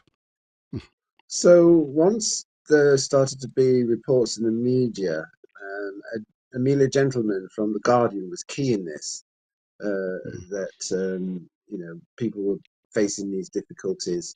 The government was embarrassed because at the time it was the Commonwealth heads of government, and the Queen was Yes. planning to hand on some duties to Prince Charles, and they wanted everything to be sweet, with the Commonwealth leaders. But here were these terrible stories of people being put in detention and being deported. So Theresa May apologised, and I saw I the may Prime have the Minister. apologies here for you. Hold on, Anthony. I may have the apology. Let's see if it works. You never know, it may not work, but let's try this. Let's see if it works. Can you tell me if you can hear this? The Home Office, hostile environment. Prime Minister Theresa May, Prime Minister between 2016 to 2019, has apologised to the Caribbean heads of government for the treatment of the Windrush citizens and promised that no one would be deported. The then Prime Minister told a meeting with Caribbean leaders she wanted to dispel any impression that her government was, in some sense, clamping down on Commonwealth citizens, particularly those from the Caribbean. On Tuesday, I met with Caribbean leaders, where I gave an absolute commitment that the UK government will do whatever it takes, including where appropriate payment of compensation, to resolve the anxieties and problems which some of the Windrush generation have suffered. These people are British, they are part of us, they helped to build Britain, and we are all the stronger for their contributions. Well, there you have it, there, Anthony. There you have it. Her own words, not my words. Yeah. Yes, so it sounds fine when she says these people are British, but when you get into the detail, you find the devil. Yes. Go ahead. Explain. There are these criteria, as I mentioned, from Schedule 1 that says, you have to be 5 years, you have to speak English and all the rest of it. You have to intend to make this your home. If you've been out of the country, you've got a problem. And so people who can't jump those hurdles are still in limbo. So, but what the Windrush Act does, it makes Theresa May honest in that when she says they are British, the law will say that now, and it would make her statement a bit more honest. Wendy Williams. Let's go back to Wendy Williams, if I may. So just as Theresa May was saying there that she apologised and would pay compensation. The government launched an inquiry into what caused the Windrush scandal, and Wendy Williams was appointed to get to the bottom of things. And she went around the country. She came to here in Manchester. We did consultation events. She went into the Home Office, interviewed hundreds of staff, and took about 2 years. And she then issued a report called the Windrush Lessons Learned Review, and it made 30 recommendations that the Home Office and the government needed to address, and they accepted them all.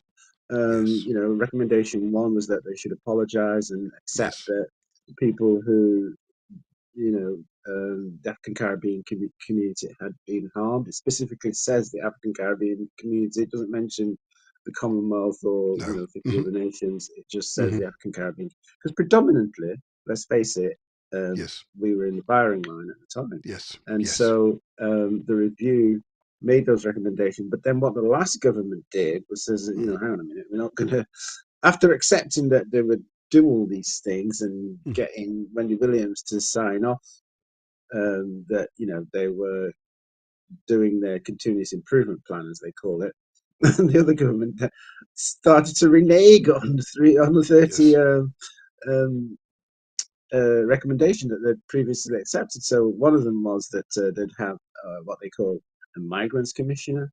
Yes. and Yes. then Hmm. another one was about reconciliation events, and so people felt, well, you're slipping here.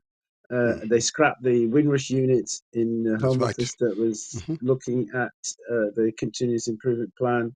So it seemed as if they were backsliding. And what this new government has come in and said is that, right, okay, we're going to have a commissioner, but we're going to call it the Windrush Commissioner rather than the Migrants Commissioner. Hmm. And we're going to have this Windrush unit back. And we want to know what you think about reconciliation events and so on. So this was Can I? part of a meeting that we just had with Forgive me, Anthony, Solicitor. because you've jumped forward because you talk about the current government. I want to make sure we get it Hmm. right in terms of what this new government, the Labour government, has pledged. And what I'm going to do, if Mm, I may, I'm just going to read out to you what was pledged by the now Prime Minister, Sir Keir Starmer. yeah. Now, Sir Keir Starmer pledged a fundamental reset to promote respect and dignity for the Windrush generation and made plans to prevent such a scandal from being repeated.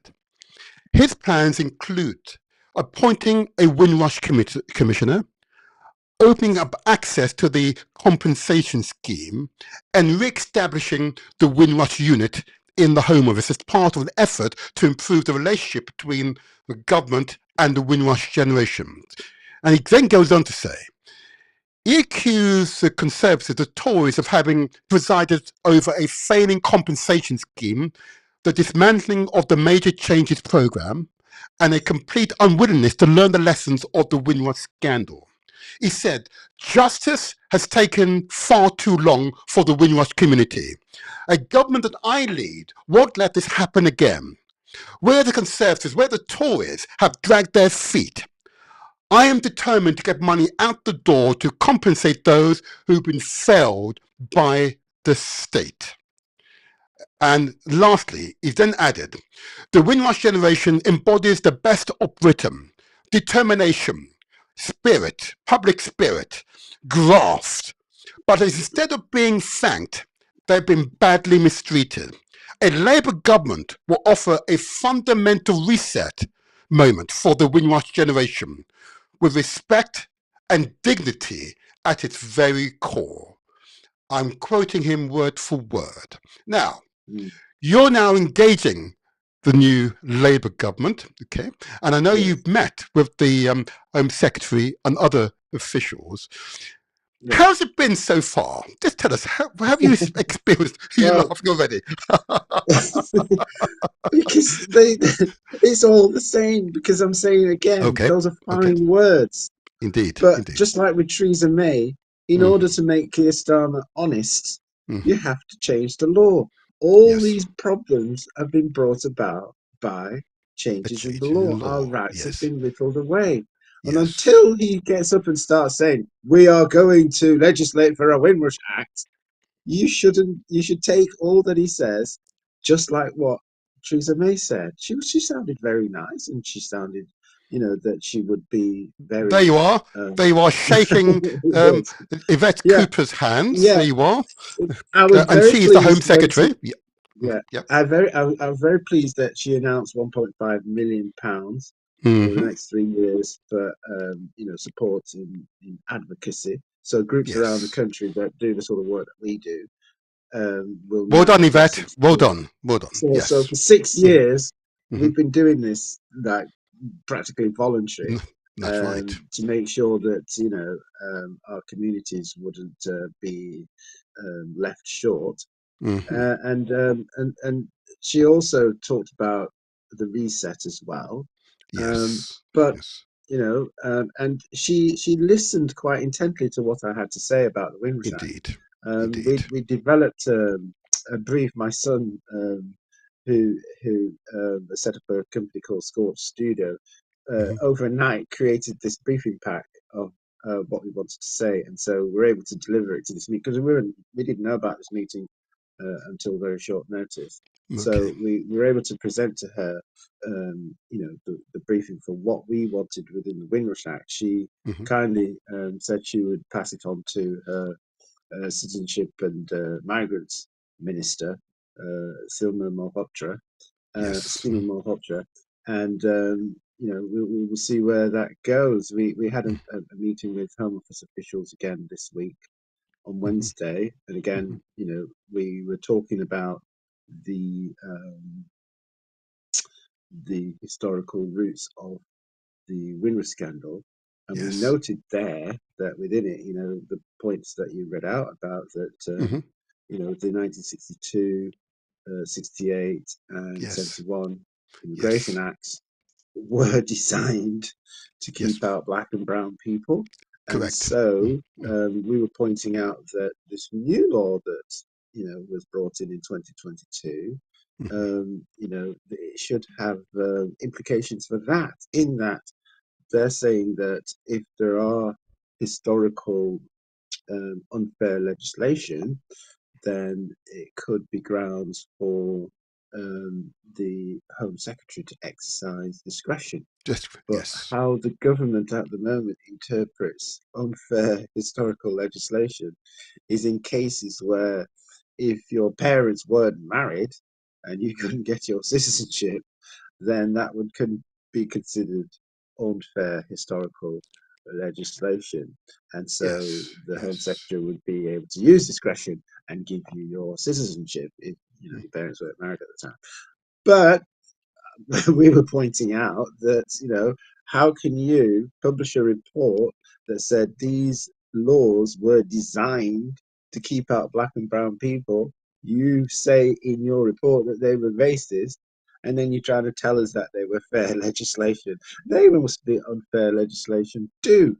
And that means that all the people that apply for their citizenship that was impacted by these laws, it should be grounds for the Home Secretary to exercise discretion.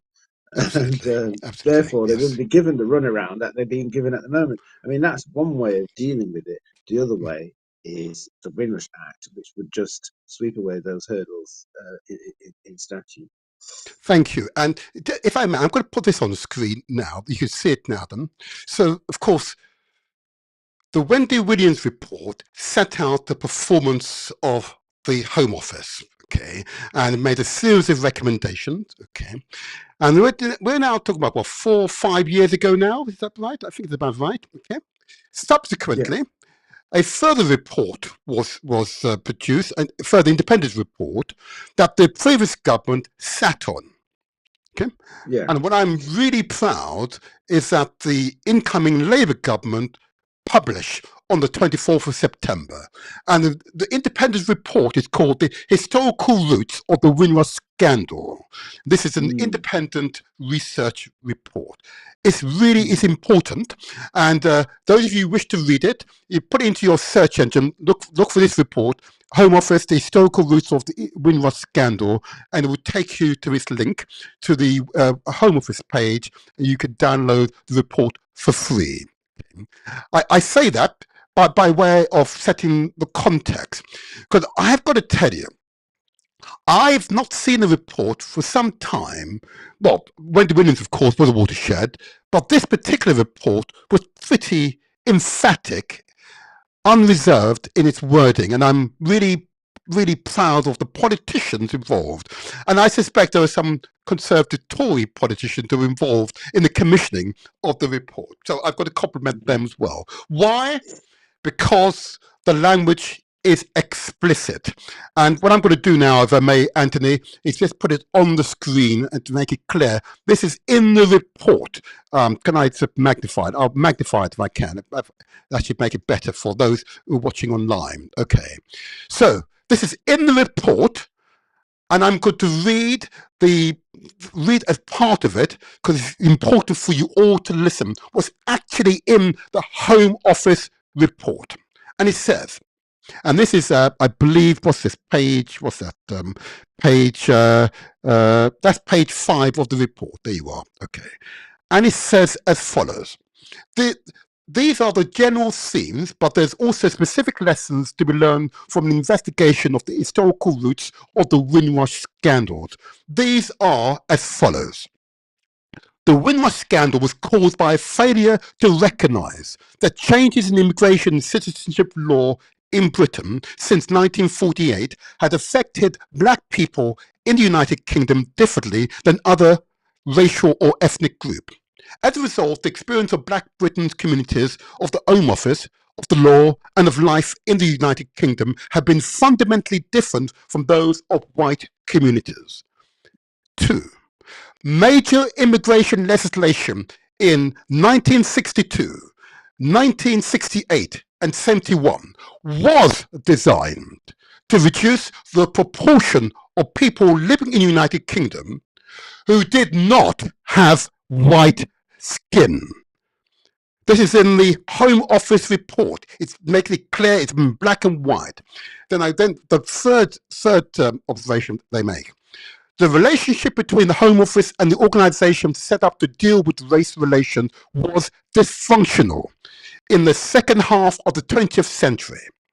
The work of various governmental bodies in combating discrimination in the United Kingdom was separate from the task given to the Home Office to reduce immigration.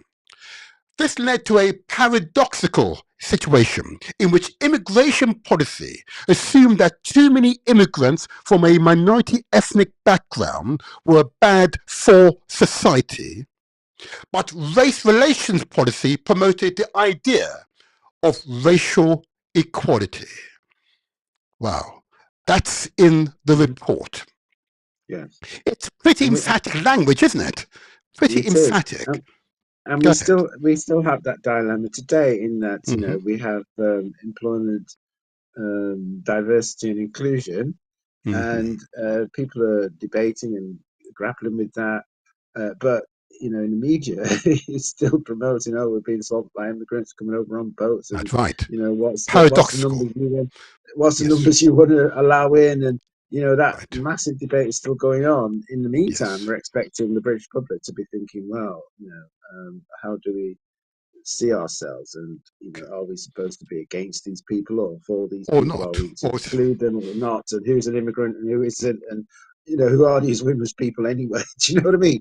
So it's just a complete mess. And what I'm saying is that the act that we're proposing answers a lot of these issues, because as part of the act, what we're saying is that the Cabinet Office at the moment collects data on race disparities. So the design of these immigration laws being racist, we believe, that attitude didn't only persist in immigration. We say the same mindset persisted in education, because you had people being declared through law as educationally subnormal, and they were deported too. So we need to have a look in that cupboard to see what other, you know, skeletons there are. And even in health, we know about disparities of black women giving birth to children.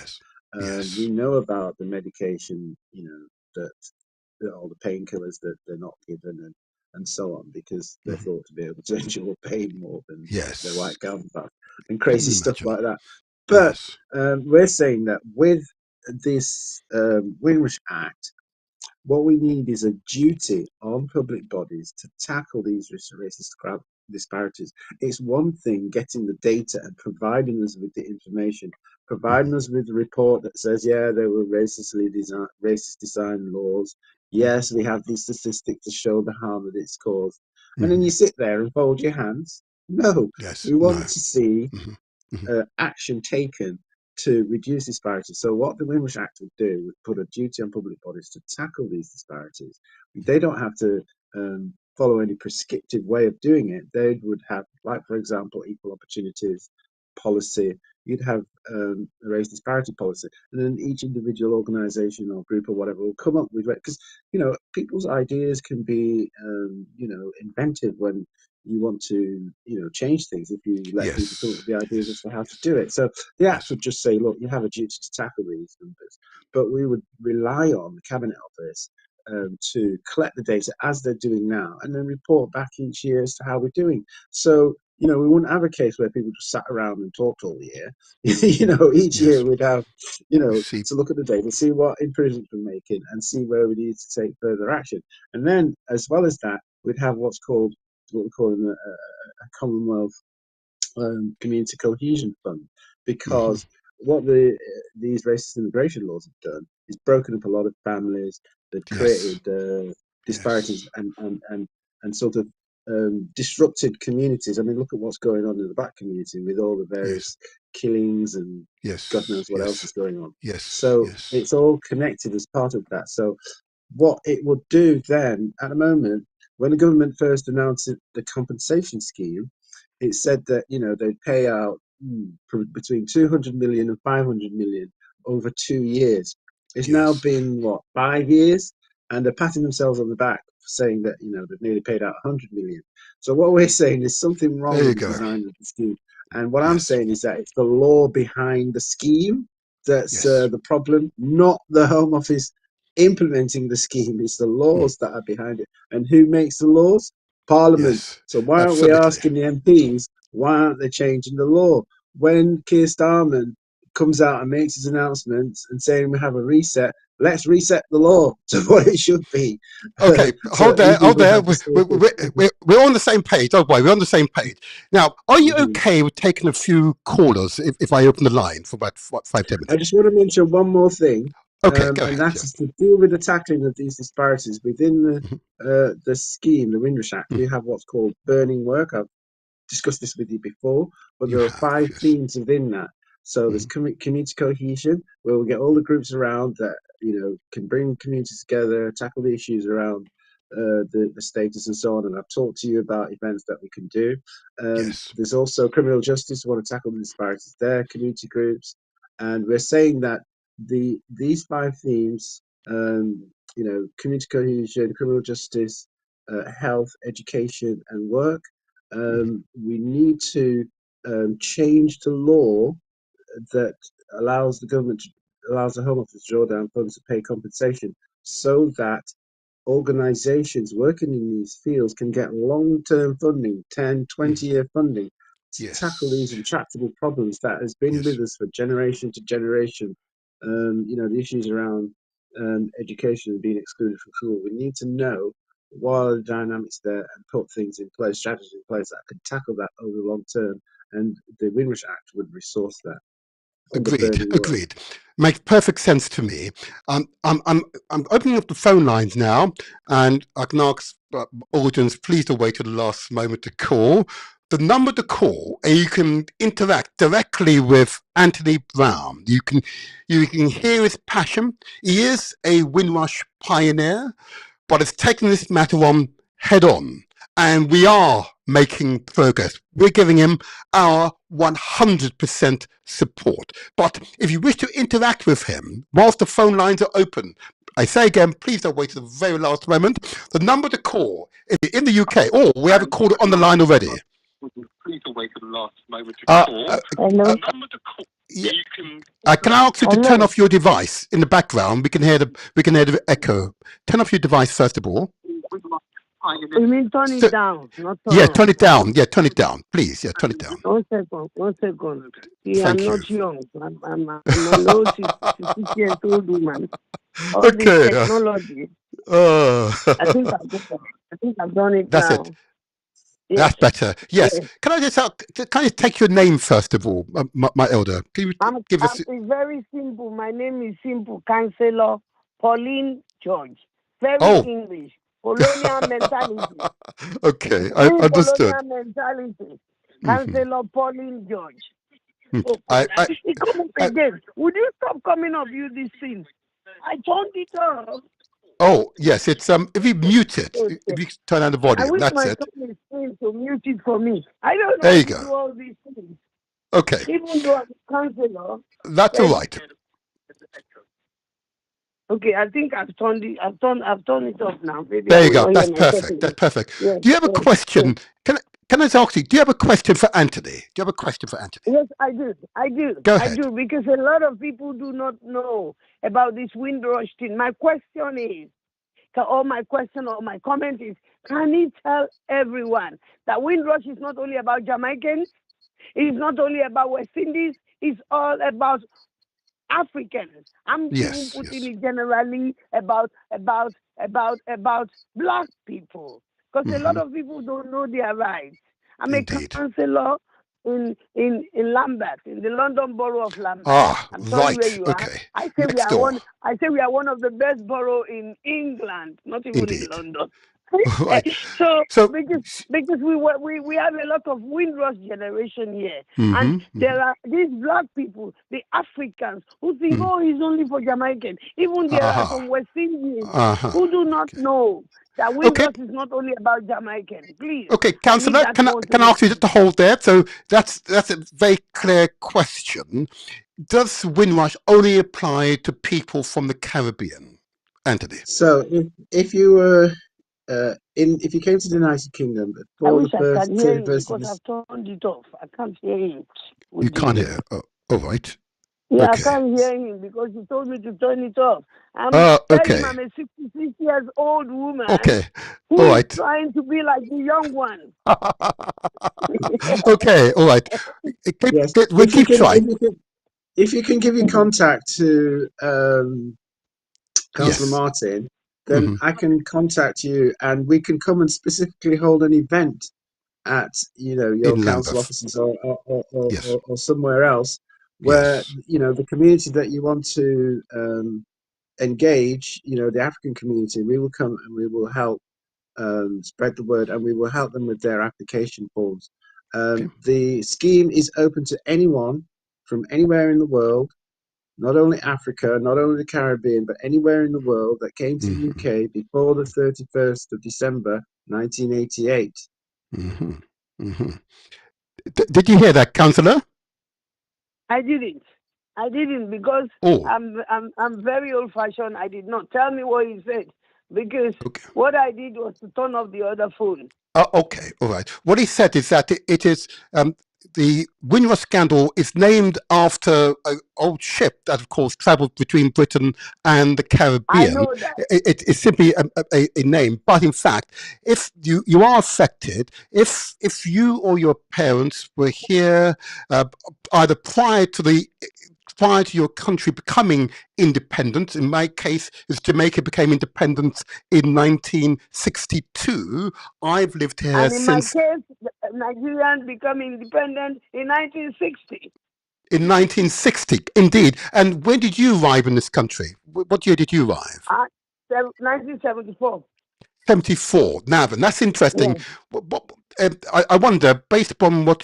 So first of all, just to answer your question directly. So yes, regardless if you were part of the British Commonwealth, as it were, and No, you arrived... if you Oh, from anywhere in the world. So oh, people from Italy have been getting their status through the Windrush scheme.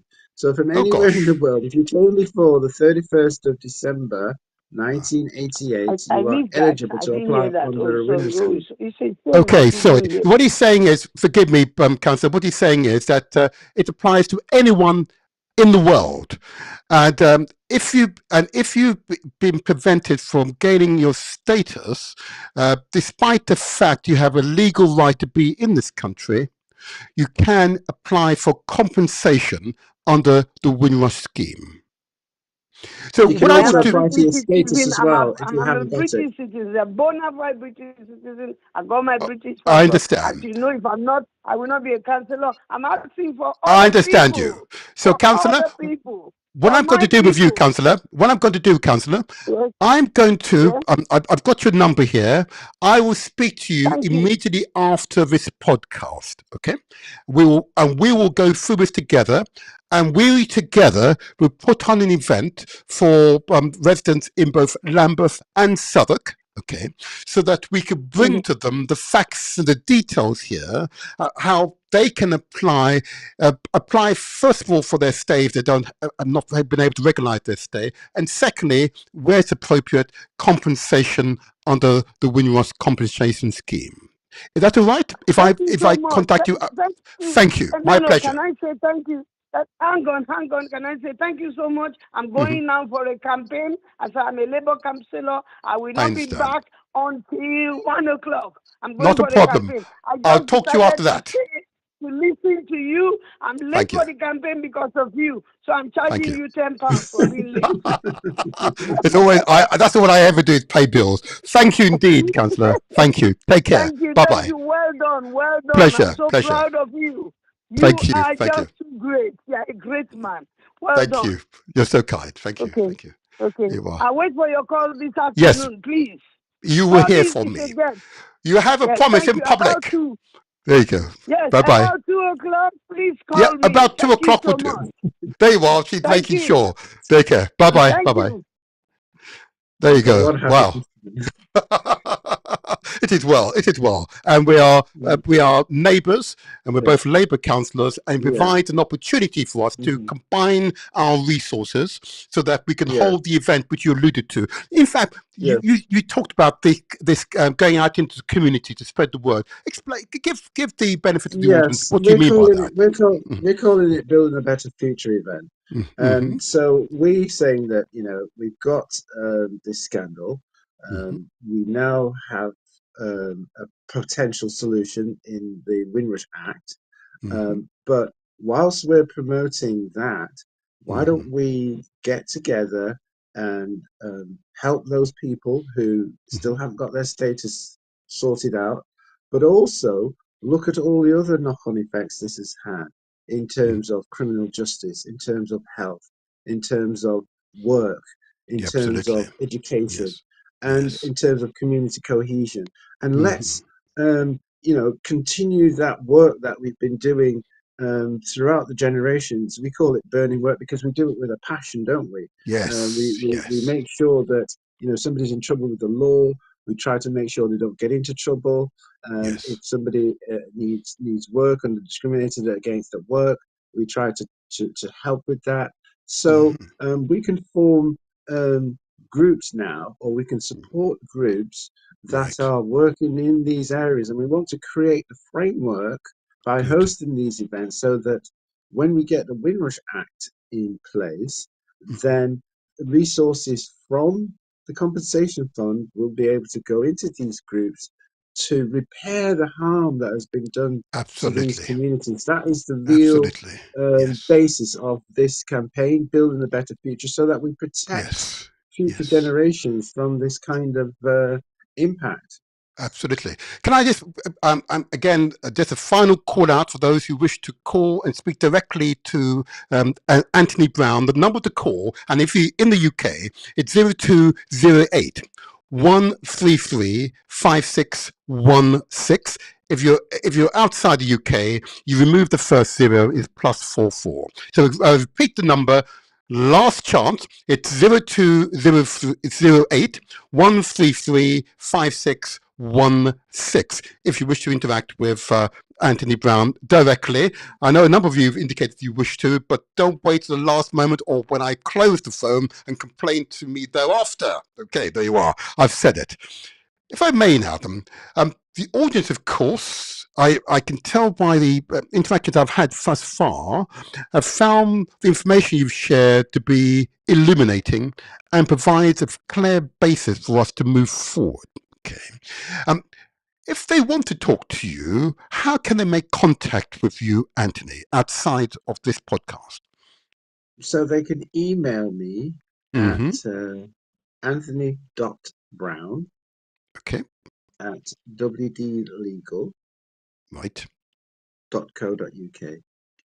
Okay, I'll take that one down as well. What I will do for those of you who watch the recordings, I will insert in the comment area contact details for Anthony Brown. Okay, and you welcome inquiries where members of the audience, whether individuals or institutions, want to join with you to promote and ensure the Windrush Act becomes a reality. Am I right? That's right. Mm-hmm. Because the thing that I say is that, as I was Mm-hmm. saying earlier, this is now our home. It's, Yes. we can spend time saying, oh, well, it's Conservatives that did this and Labour's going to do Oh, that. I've got another call on the line. I've got another call Yeah, on the one line. second. It's Okay. for all of us to now pitch in and, Mm-hmm. and sort this mess out. Agreed. I see caller with number ending 3123. Good morning. Can I have your name, please? Good morning, Martin. Good morning to you. Oh, I'm the motivator here, but it is well. You've been listening, obviously. Do you have a question for Anthony Brown? Do you have a question?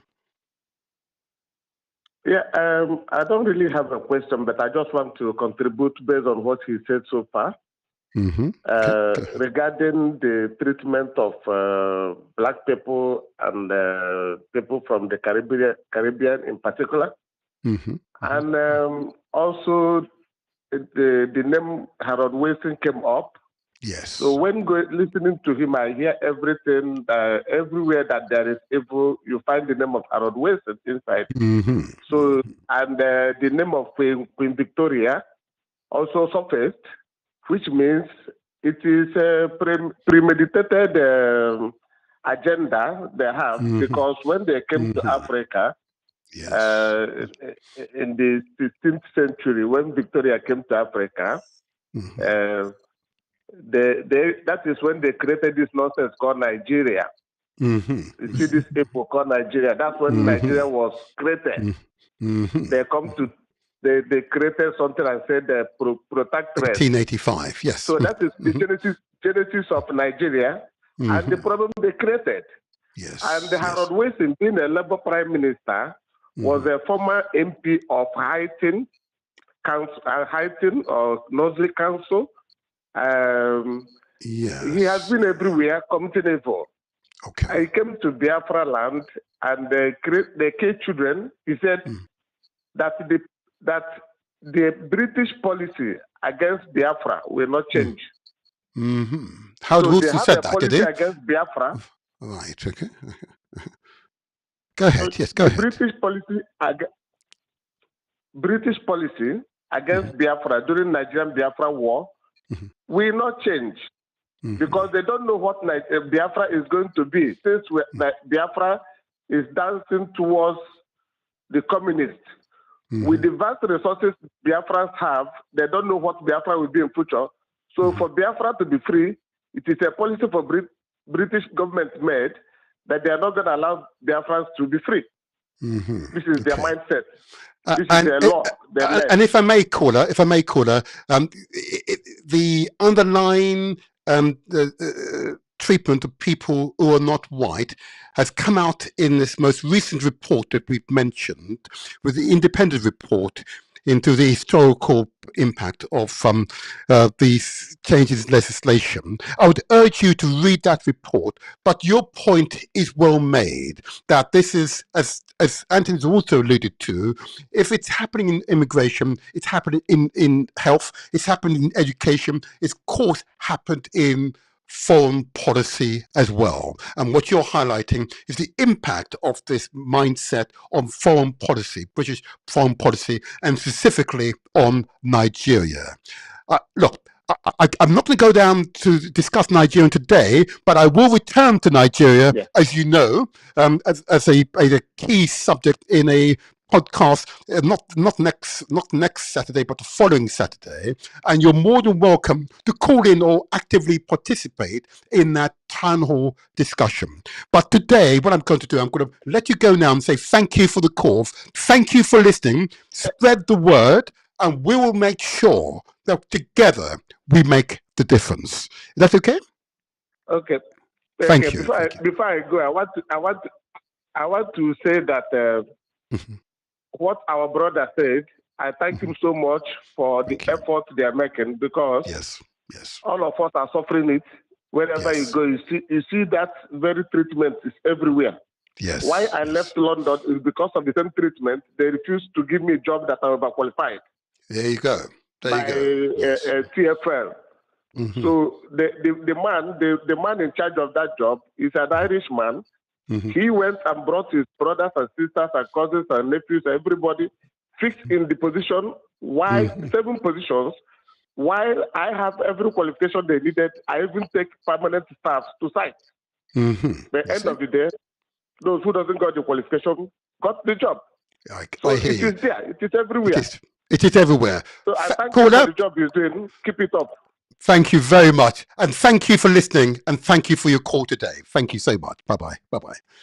Right. That's again another example of the impact of the attitude that has pervaded British society for generations, and one could argue it's a inevitable, almost inevitable result of having an empire. And in order to retain that empire, this mindset of superiority comes to the fore.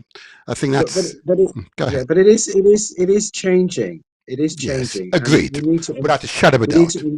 we need to embrace that change, and we need to encourage that change. And if I can just give you a tiny example of the changes that I've seen, when we Good. first Yes. took the Home Office to court, and the previous minister, Kevin Foster, I think his name was, immigration minister, said that maybe I should go along to the Home Office operations team and to see how they were managing the compensation claims. And so a colleague Yes. of mine and I went up, and we were wondering what sort of reception we were going to get. And they brought out all the staff, and we saw that. Oh, they're like, of course, there's a diverse community of people working there, and they gave us sandwiches for lunch. And Ah, we're thinking, hang on a minute, okay. Okay. These are all is the this the people. Home Yeah. Office? Mm. But we took them over to our place, and we said, look, why don't you come over and meet with us? And relationships developed. And last Wednesday, when they came over, last Wednesday when we met with them in Liverpool, they had curry goat rice and peas. Oh my gosh! Really? So what I'm saying is changes are afoot. I agree. I agree. And yes, and it is, that's a really important point, and I want to Yeah. And reiterate. relationship is building, basically. Yes, it is changed. There's change very much in every sphere of British society, and will make Britain a stronger, far more economically speaking, powerful nation as a result. If the changes that are anticipated come to fruition. Britain is on a positive course, and I must say the borough that I live in and the council that I represent most certainly an example of leading edge behaviour.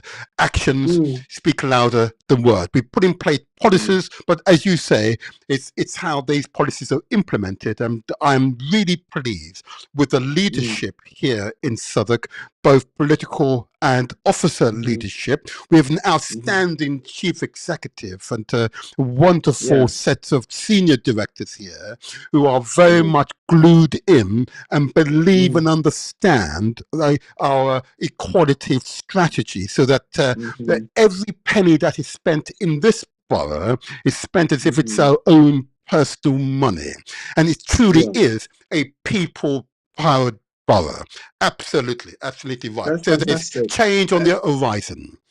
Yeah, that's fantastic. And, we must highlight, where there's wrongdoing or where there's discrimination and where there's racial disparities. But also, when people are doing the right thing, we need to highlight that too, so that others may emulate what they see, those people are doing to make progress. So that's what I'm trying to do. I'm trying to say that, yes, we've had a horrible past, but what sort of future do we want? And when do we start building that future? I say it's now. And my sons are involved. All our children should be involved, because they need to understand what are the issues that are being tackled and bring some new ideas and fresh impetus and energy to it. What I'm going to do now, because we're almost out of time, just put on the screen, there you are. There's your website address, WD Legal.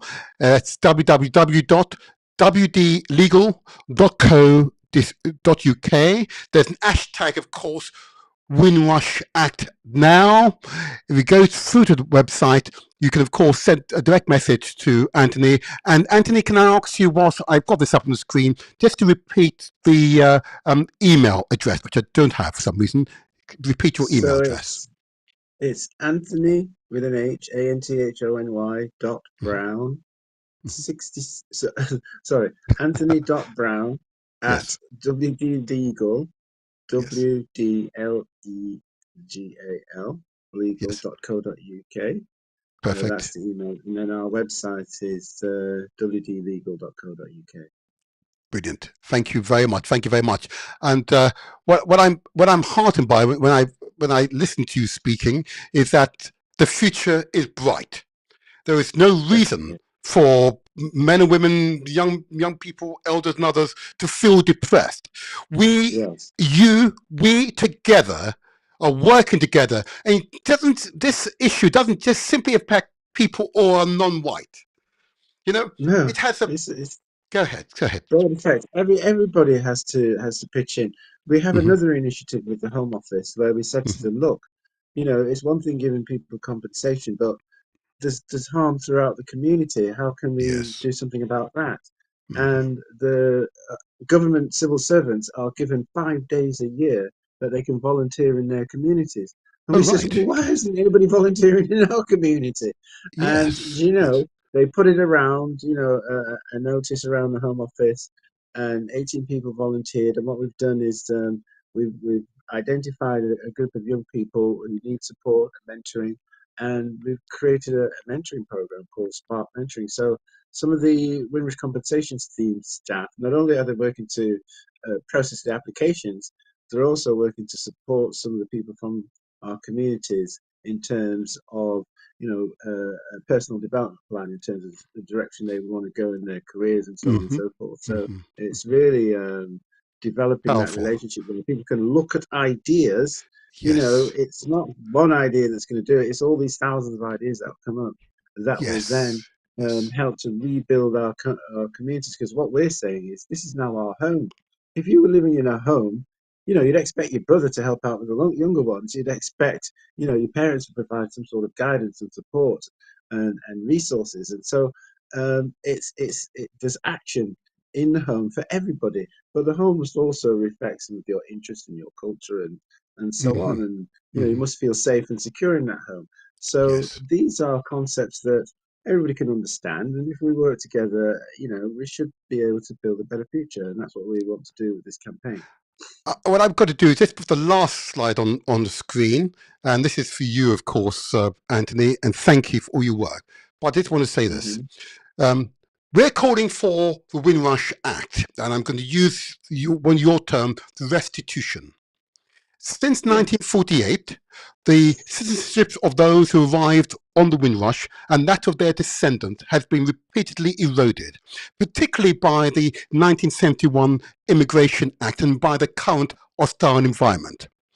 This erosion leaves many within the African Caribbean cohort finding themselves British in all but name, and therefore having to prove their Britishness when it was Britain that eroded and undermine their Britishness in the first place. The Windrush Act fully restores the Britishness to African Caribbeans and others. Absolutely. Well said. Well said. And well put together, if I may say so. What's your Thank you. closing word for the audience before we close with you? Now is the time. Yes. We've got to rise to the occasion. For years, we have not had a direction or had hope. But I believe that with the Windrush Act, it gives us direction and it gives us hope. And, we can build a better future and protect our future generations that they don't, fall foul of the various laws that can be enacted from time to time that will erode their status and their citizenship. In other words, it's possible. In other words, change is possible. In other words, most definitely. I mean, this is a democratic country. You can engage with the MPs. You just need to know what to ask them. If you don't ask for anything, they won't give you anything. And so a lot of the times we don't know what to ask for. But now we can say to them, look, have you heard about this Windrush Act? We would like you to ask the Home Secretary to bring a bill before Parliament to pass. And that is quite direct. And that's what MPs are there to do, to make law. We ask them to do all sorts of things. And, the things that they go to Parliament for, we don't ask them to do. Ask them to make a law that will benefit us. Thank you. Look, listen to this. Here we go. Let's get this going for you. There you go. Applause, applause, applause, applause for you. We want to recognize you. There you go. Wow. Even more for you. Oh my gosh. Even more. Oh, yes. More for you, Anthony. Thank you. Thank you. Thank you. Keep it up. Keep it up. Keep it up. More for you, Anthony. More for you. There you go. Okay. Okay, I better stop that now. Okay, Yeah. having too much fun. Continue the burning work. Thank you. Anthony Brown, thank you. You have our unreserved support. If you need to communicate with the community, our doors are always open. And I will continue with the audience to give support to the establishment of the Windrush Act.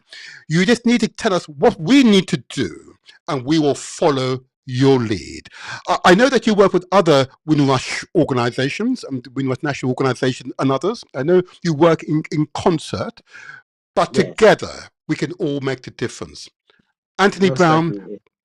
Anthony Brown, thank you for your time this morning. And I've been slightly longer, but I believe this was time well spent. I know many have benefited from the information you've shared. Good day Thank to you. you. And stay well. Stay well. Thank you. Thank you. Thank you. Good morning. Wow. Good morning. Wow. That was something else, wasn't it? Absolutely outstanding.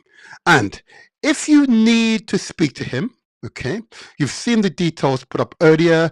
If you're on YouTube, please remember to share the links for this podcast with your family and friends. If you haven't subscribed, what it does, it doesn't cost you a penny, of course. It gives you further affirmation, as it were. Put my thumbs up like that. Further affirmation that the information we're sharing is useful and will benefit others in your family, in your network. Please give us that affirmation. And please don't leave without leaving a comment, okay, if you can, or reviewing the previous transmission with Anthony Brown, and I'll include the link to his previous interview. I'm showing you'll find that interview truly informative, very informative, very informative. But it's truly been a stimulating experience. It gives reasons why these podcasts are going out to you on a regular basis and have for the past 3 years. And I hope you share the information with your family, your friends, with your network. We are determined. We will not give up. We will be relentless in our pursuance of rights and justice. Be assured we will never give up for our rights. Our rights are important, and you will not take them away from us. And what Anthony exemplifies is the intelligence, the resilience, the determination of people of African heritage. There's much that we have experienced, but we will continue to grow, we will continue to thrive in the face of adversity. Long may Anthony and his work continue. Long may it continue. But I just say this to you before you all go away. I just want to say this to you. This only happens, it's only successful if you translate these words into action. That's why that's the banner to these podcasts. We translate words into action, because success is ours for the taking. Oh yeah. Oh yes. Oh yes. Oh yes. And before I leave you, there's just a few very quick announcements. Please just listen keenly. Okay. You heard one of the callers calling and talk about that great country of Nigeria. Nigeria is an important country in the life and times of all Africans, wherever you might be across the world. Indeed, it's important to the entire world. Nigerians have it within their gift, within their power, to reform that country constitutionally so they can create an environment where there's peace and prosperity for all. An organization who I've had here in these podcasts who's spoken about bringing all Nigerians together to create peace and prosperity for all is, of course, the NINAS organization. Okay, And if you wish to reach out to them and join with them in their mission to create peace for all Nigerians so we can create prosperity for all, please reach out to them. Their website address is www.ninasvoice, NINASVOICE.org, O-R-G, Nina's Voice, or you can email them at info@ninasvoice.org. I commend the Ninas organization to you, as I also commend the IBOP community to you as well. Second quick announcement I just want to just put on the ground for you so that's clearly understood. As you know, one of my passions is how we support young people. Okay, supporting young people is critical. Whole purpose of us being here as adults is to ensure that the youngsters who are fooling us are well prepared. An organization very much on the front line in preparing young people for adulthood, whether they be the most capable academic types or the least able and furthest away from education. Elevated Mind, you recall the remarkable, let me put it up on the screen, there you are, the remarkable Doreen Sinclair McCollin, the CEO and co-founder of Elevated Mind CIC. I commend Elevated Mind CIC, an organization that has demonstrated repeatedly with good clinical objective evidence that they are able to deliver where other organizations fail. To reach out to them if you're a parent or an institution and you're seeking out an organization that can deliver on those critical agendas of supporting young people, particularly those of African heritage. Most certainly, Elevated Minds is one that I'd wish to recommend. Their email address, it's info@elevatedmindscoaching, and I'll just be careful that elevatedminds.coaching.com. You can see it on the screen. Telephone number 0208 079 0703. I commend Elevated Minds to you as a worthwhile organization to give support to. And I just want to also just carry on by saying this, that of course, as part of this journey that I take you on at each podcast, of course, is that you should make a difference for yourself. Taking care of self is so important. Taking care of self is so important, okay? But remember your health. I want you to remember your health, okay? Be mindful. I know in more recent times, and I've found it personally in my own family, there has been quite a number of people who have recently passed. I know when I speak to friends and others, it's similarly the case as well. I want to applaud all those who have recently passed, who've gone on to the ancestors. I want us all to live up to their memory and remember them in bright lights. Give them the honor by being the best for you, for yourself, to honor their memories. I commend to you those who have passed, and we honor their memories. We honor their memories. And lastly, I want to just give a quote to my most favorite international journalist, Ndidi Iwechi, a wonderful Nigerian woman of remarkable character, who I haven't spoken to for a little while. I trust she's well. But I'm going to quote to you. Here we go. Yeah, this is what she says. Given the state of Nigeria, indeed Africa, I think people haven't yet made the mental link that they are responsible for the kind of existence they hand over to their children. Powerful, huh? Powerful. Ndidi Iwechi. She's someone, I've not spoken to her for a little while, so I trust she's well, but someone we should remember. Her words are powerful.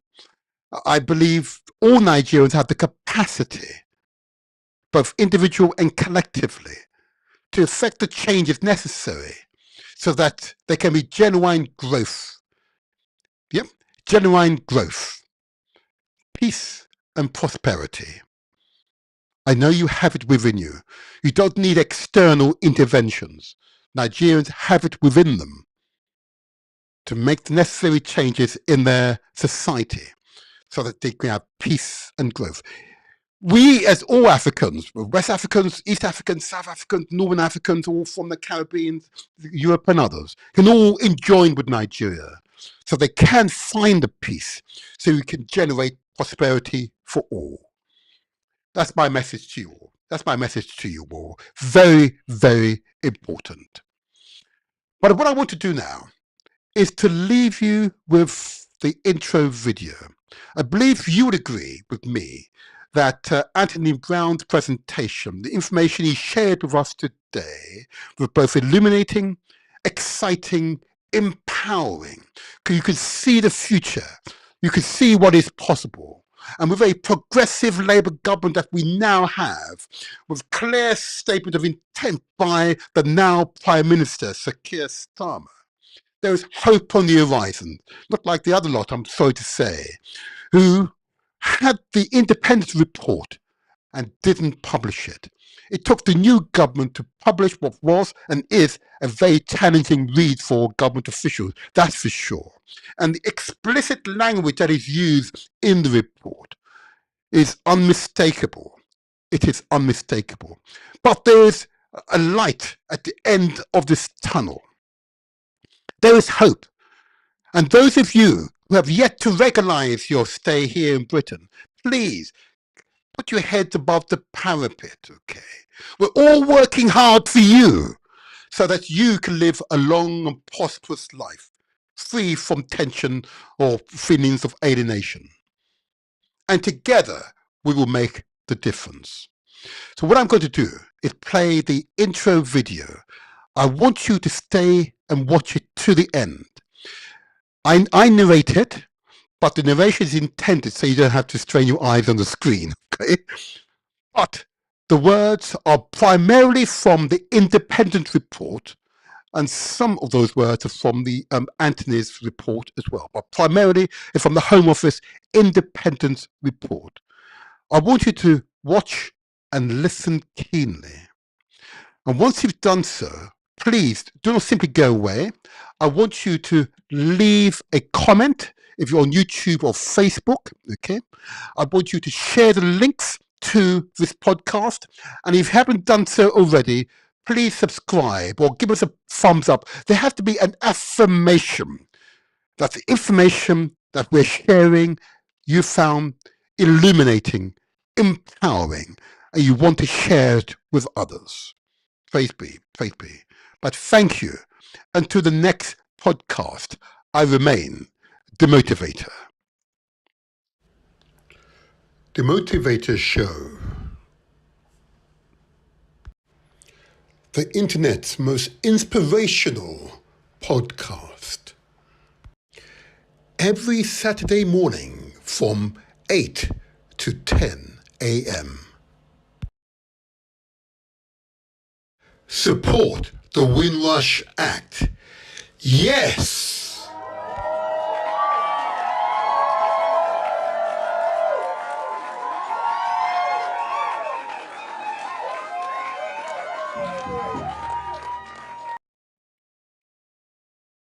Support the Windrush Act.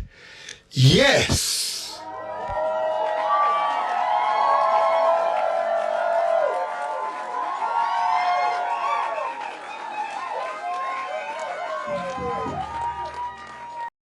Very important. The Windrush pioneers, the majority were in their prime working ages, in early 20s to early 30s.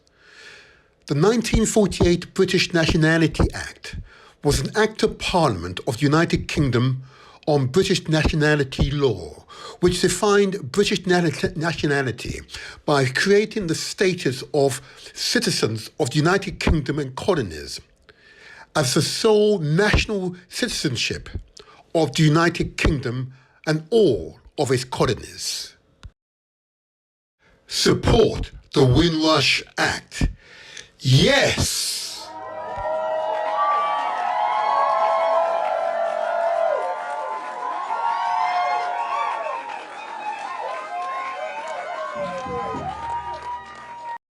Very important.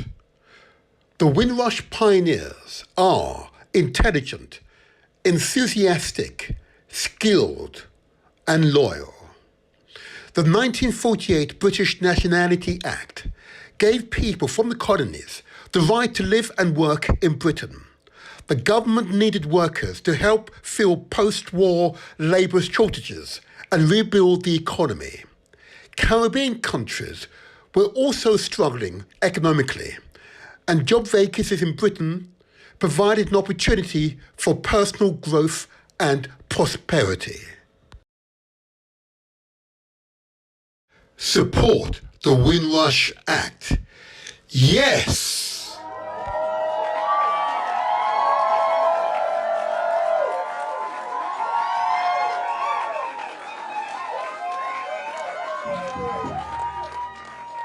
Very important. The Windrush pioneers were bricklayers, bus drivers, doctors, carpenters, electricians, teachers, train drivers, nurses, municipal workers, etc.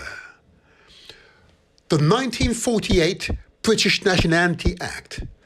The Windrush generations or pioneers refer to the estimated 500,000 people who arrived in the United Kingdom from Commonwealth countries between 1948 and 1971, located especially in London, Birmingham, Luton, Nottingham, Liverpool, Manchester, Leeds, Sheffield and Slough, and Bristol. The overwhelming majority were born British.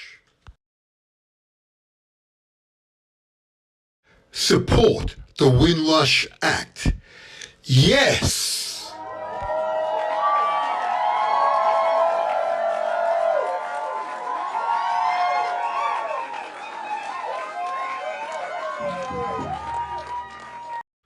The Home Office, hostile environment, refers to a range of measures aimed at identifying and reducing the number of immigrants in the United Kingdom with no right to remain.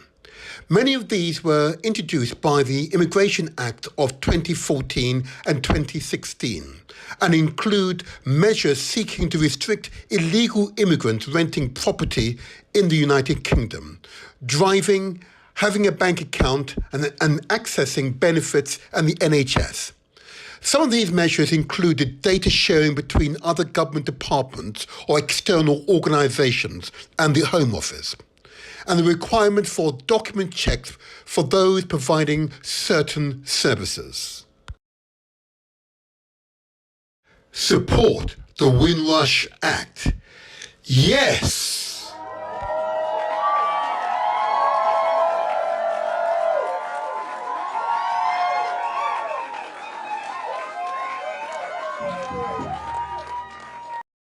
The Home Office, hostile environment. The former Conservative government stated the policies are needed to deter illegal immigration. However, the Labour opposition called for an end to the policy, believing it had a negative impact on individual lives, including those with the right to live in the United Kingdom. For example, the Commonwealth migrants who have lived in the UK since before 1973, often referred to as the Windrush generations, who have a legal right to live in the country under the Immigration Act of 1971, being denied access to services and being sent letters threatening them with deportation or detention due to their inability to provide documentation of their right to reside in the United Kingdom. Support the Windrush Act. Yes!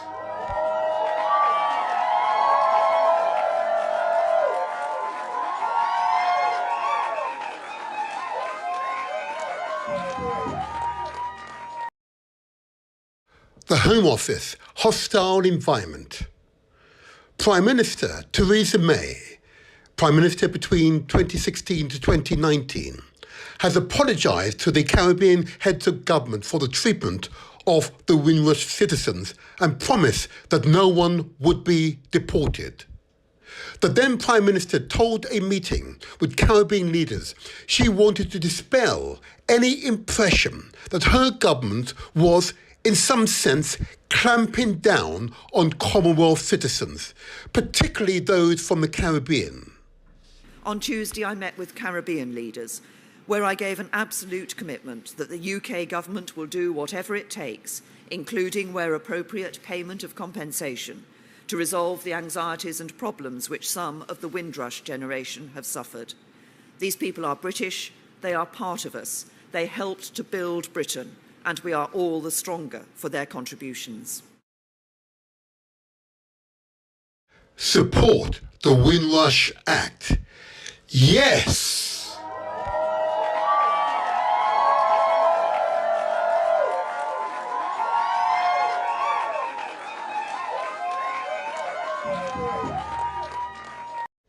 The independent report into the historical roots of the Windrush Scandal, published on the 24th of September 2024.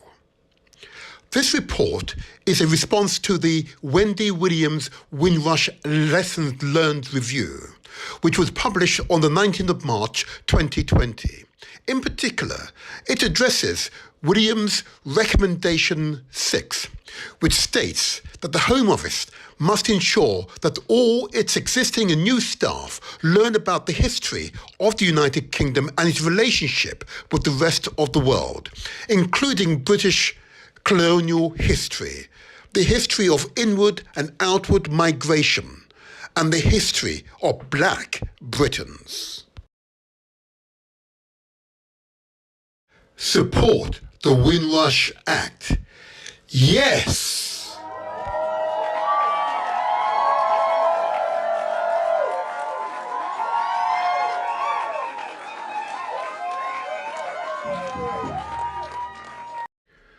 Great Britain's shame.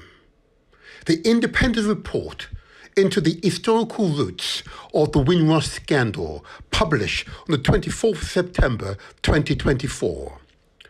The politics of race and immigration became intertwined with one another to the extent that during the period of 1950 to 1981, every single piece of immigration or citizenship legislation was designed, at least in part, to reduce the number of people with black or brown skin who were permitted to live and work in the United Kingdom. The complex history of the British Empire explains why race and racism as political and social issues developed as they did in the United Kingdom. The actions of post-war governments explains the state of play in the 21st century, of which the deep-rooted racism of the Windrush Scandal is a symptom. Support the Windrush Act. Yes!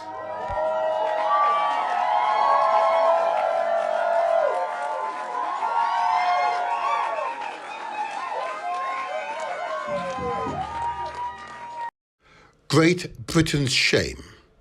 The independent report into the historical roots of the Windrush Scandal, published on the 24th of September 2024. There are also more specific lessons to be learned from an investigation of the historical roots of the Windrush Scandal. The Windrush Scandal was caused by a failure to recognise that changes to immigration and citizenship law in Britain since 1948 had affected black people in the United Kingdom differently than they had other racial and ethnic groups. As a result, the experiences of Britain's black communities, of the Home Office, of the law, and of life in the United Kingdom have been fundamentally different from those of white communities. Support the Windrush Act. Yes!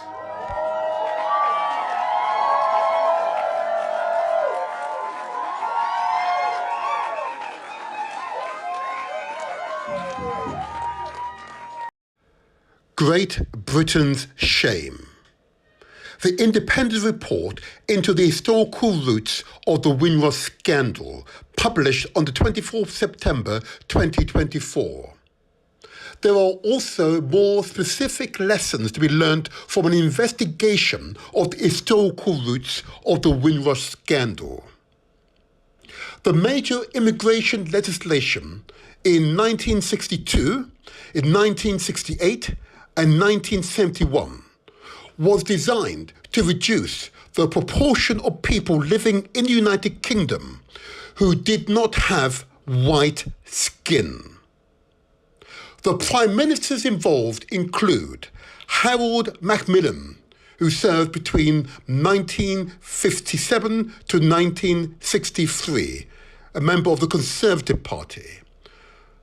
Prime Minister Harold Wilson served from 1964 to 1970, served the Labour Party. Prime Minister Edward Heath served from 1970 to 1974, the Conservative Party. Support the Windrush Act. Yes!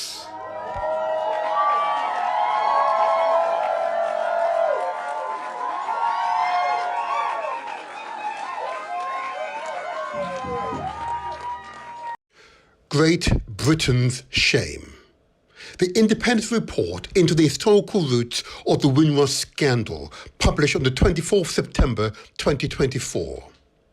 There are also more specific lessons to be learned from an investigation of the historical roots of the Windrush Scandal. The relationship between the Home Office and the organisation set up to deal with race relations was dysfunctional. In the second half of the 20th century, the work of the various governmental bodies in combating discrimination in the United Kingdom was separate from the task given to the Home Office to reduce immigration. This led to a paradoxical situation in which immigration policy assumed that too many immigrants from a minority ethnic background was bad for society, but race relations policy promoted the idea of racial equality. A message for the Windrush pioneers and their descendants. The Labour Party's general election promise, July 2024. Sir Keir Starmer pledged a fundamental reset to promote respect and dignity for the Windrush generations amid plans to prevent such a scandal from being repeated. His plans include appointing a Windrush Commissioner, opening up access to the compensation scheme, and re-establishing the Windrush unit in the Home Office as part of an effort to improve the relationship between the government and the Windrush generation. He accused the Tories, the Conservatives, of having presided over a failing compensation scheme, the disbanding of the Major Change Programme, and a complete unwillingness to learn the lessons of the Windrush scandal. He said, "Justice has taken too long from the Windrush community. A government that I lead won't let this happen again. And where the Tories have dragged their feet, I am determined to get money out of the door to compensate those who were failed by the state." Sir Keir Starmer also added, "The Windrush generation embodies the best of Britain: determination, spirit, public service, and graft. But instead of being thanked, they've been badly mistreated. A Labour government will offer a fundamental reset moment for the Windrush generation, with respect and dignity at its very core." So said Prime Minister Sir Keir Starmer. Solicitor and Windrush pioneer Anthony Brown, and Windrush pioneers and their descendants.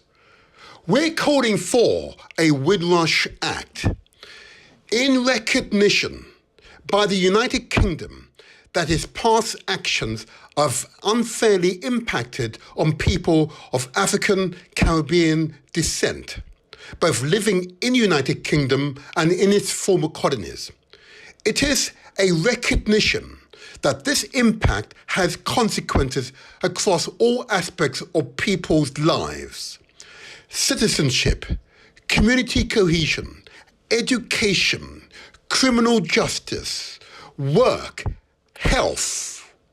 The Windrush Act places a duty on public bodies to reduce race disparities for outcomes in their work, as exposed by the government race disparities audit.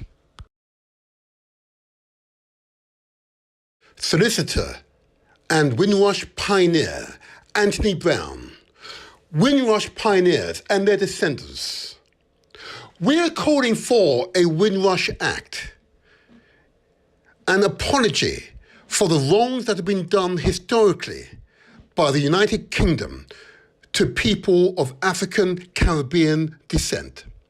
These wrongs are clearly defined in the Wendy Williams Lessons Learned Review, and it is to the righting of these wrongs that the Windrush Act is addressed. This is not to say that there are not similar wrongs done to other cohorts of people that needs to be addressed by similar legislation. This apology is enacted in law so that it's clearly an apology from the nation rather than a here today, gone tomorrow politician. Solicitor and Windrush pioneer Anthony Brown. Windrush pioneers and their descendants. We're calling for a Windrush Act. Reparations for past wrongs. The reparations for Windrush pioneers who are today living with the consequences of Britain's past wrongs. It is reparation that goes beyond mere financial compensation to individuals, but instead provides resources to affected peoples and communities to support them in what they want to do with their lives. To this end, the Windrush Act will establish a Commonwealth Community Cohesion Fund for the development of projects in the United Kingdom and the Commonwealth to tackle disparities and rebuild social economic ties of communities damaged by the Windrush scandals and other historic unfair actions negatively impacting on this cohort. Solicitor and Windrush pioneer Anthony Brown. Windrush pioneers and their descendants. We're calling for a Windrush Act. Restitution.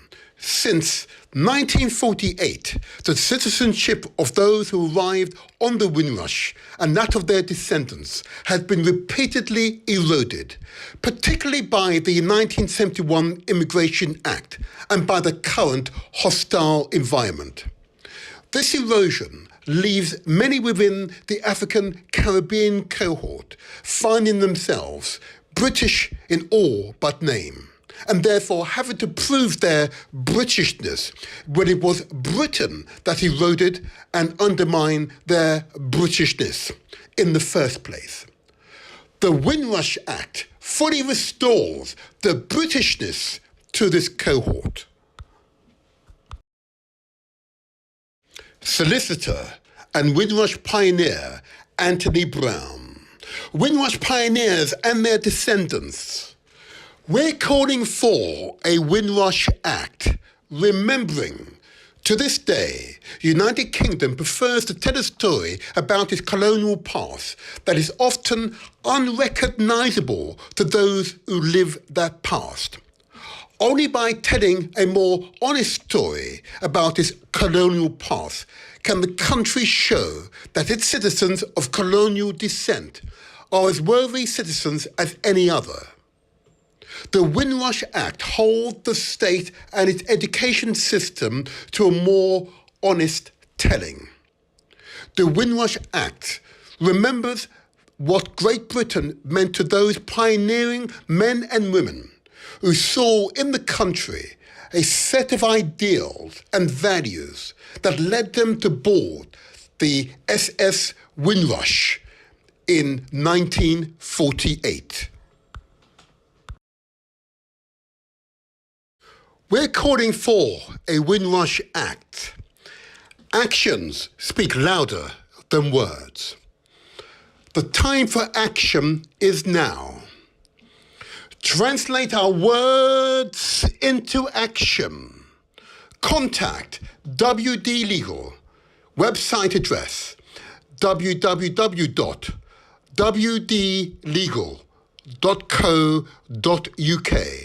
Join the campaign to secure the Windrush Act. Together, we will make the difference. Hashtag Windrush Act now. The Motivators Show. Success is ours for the taking.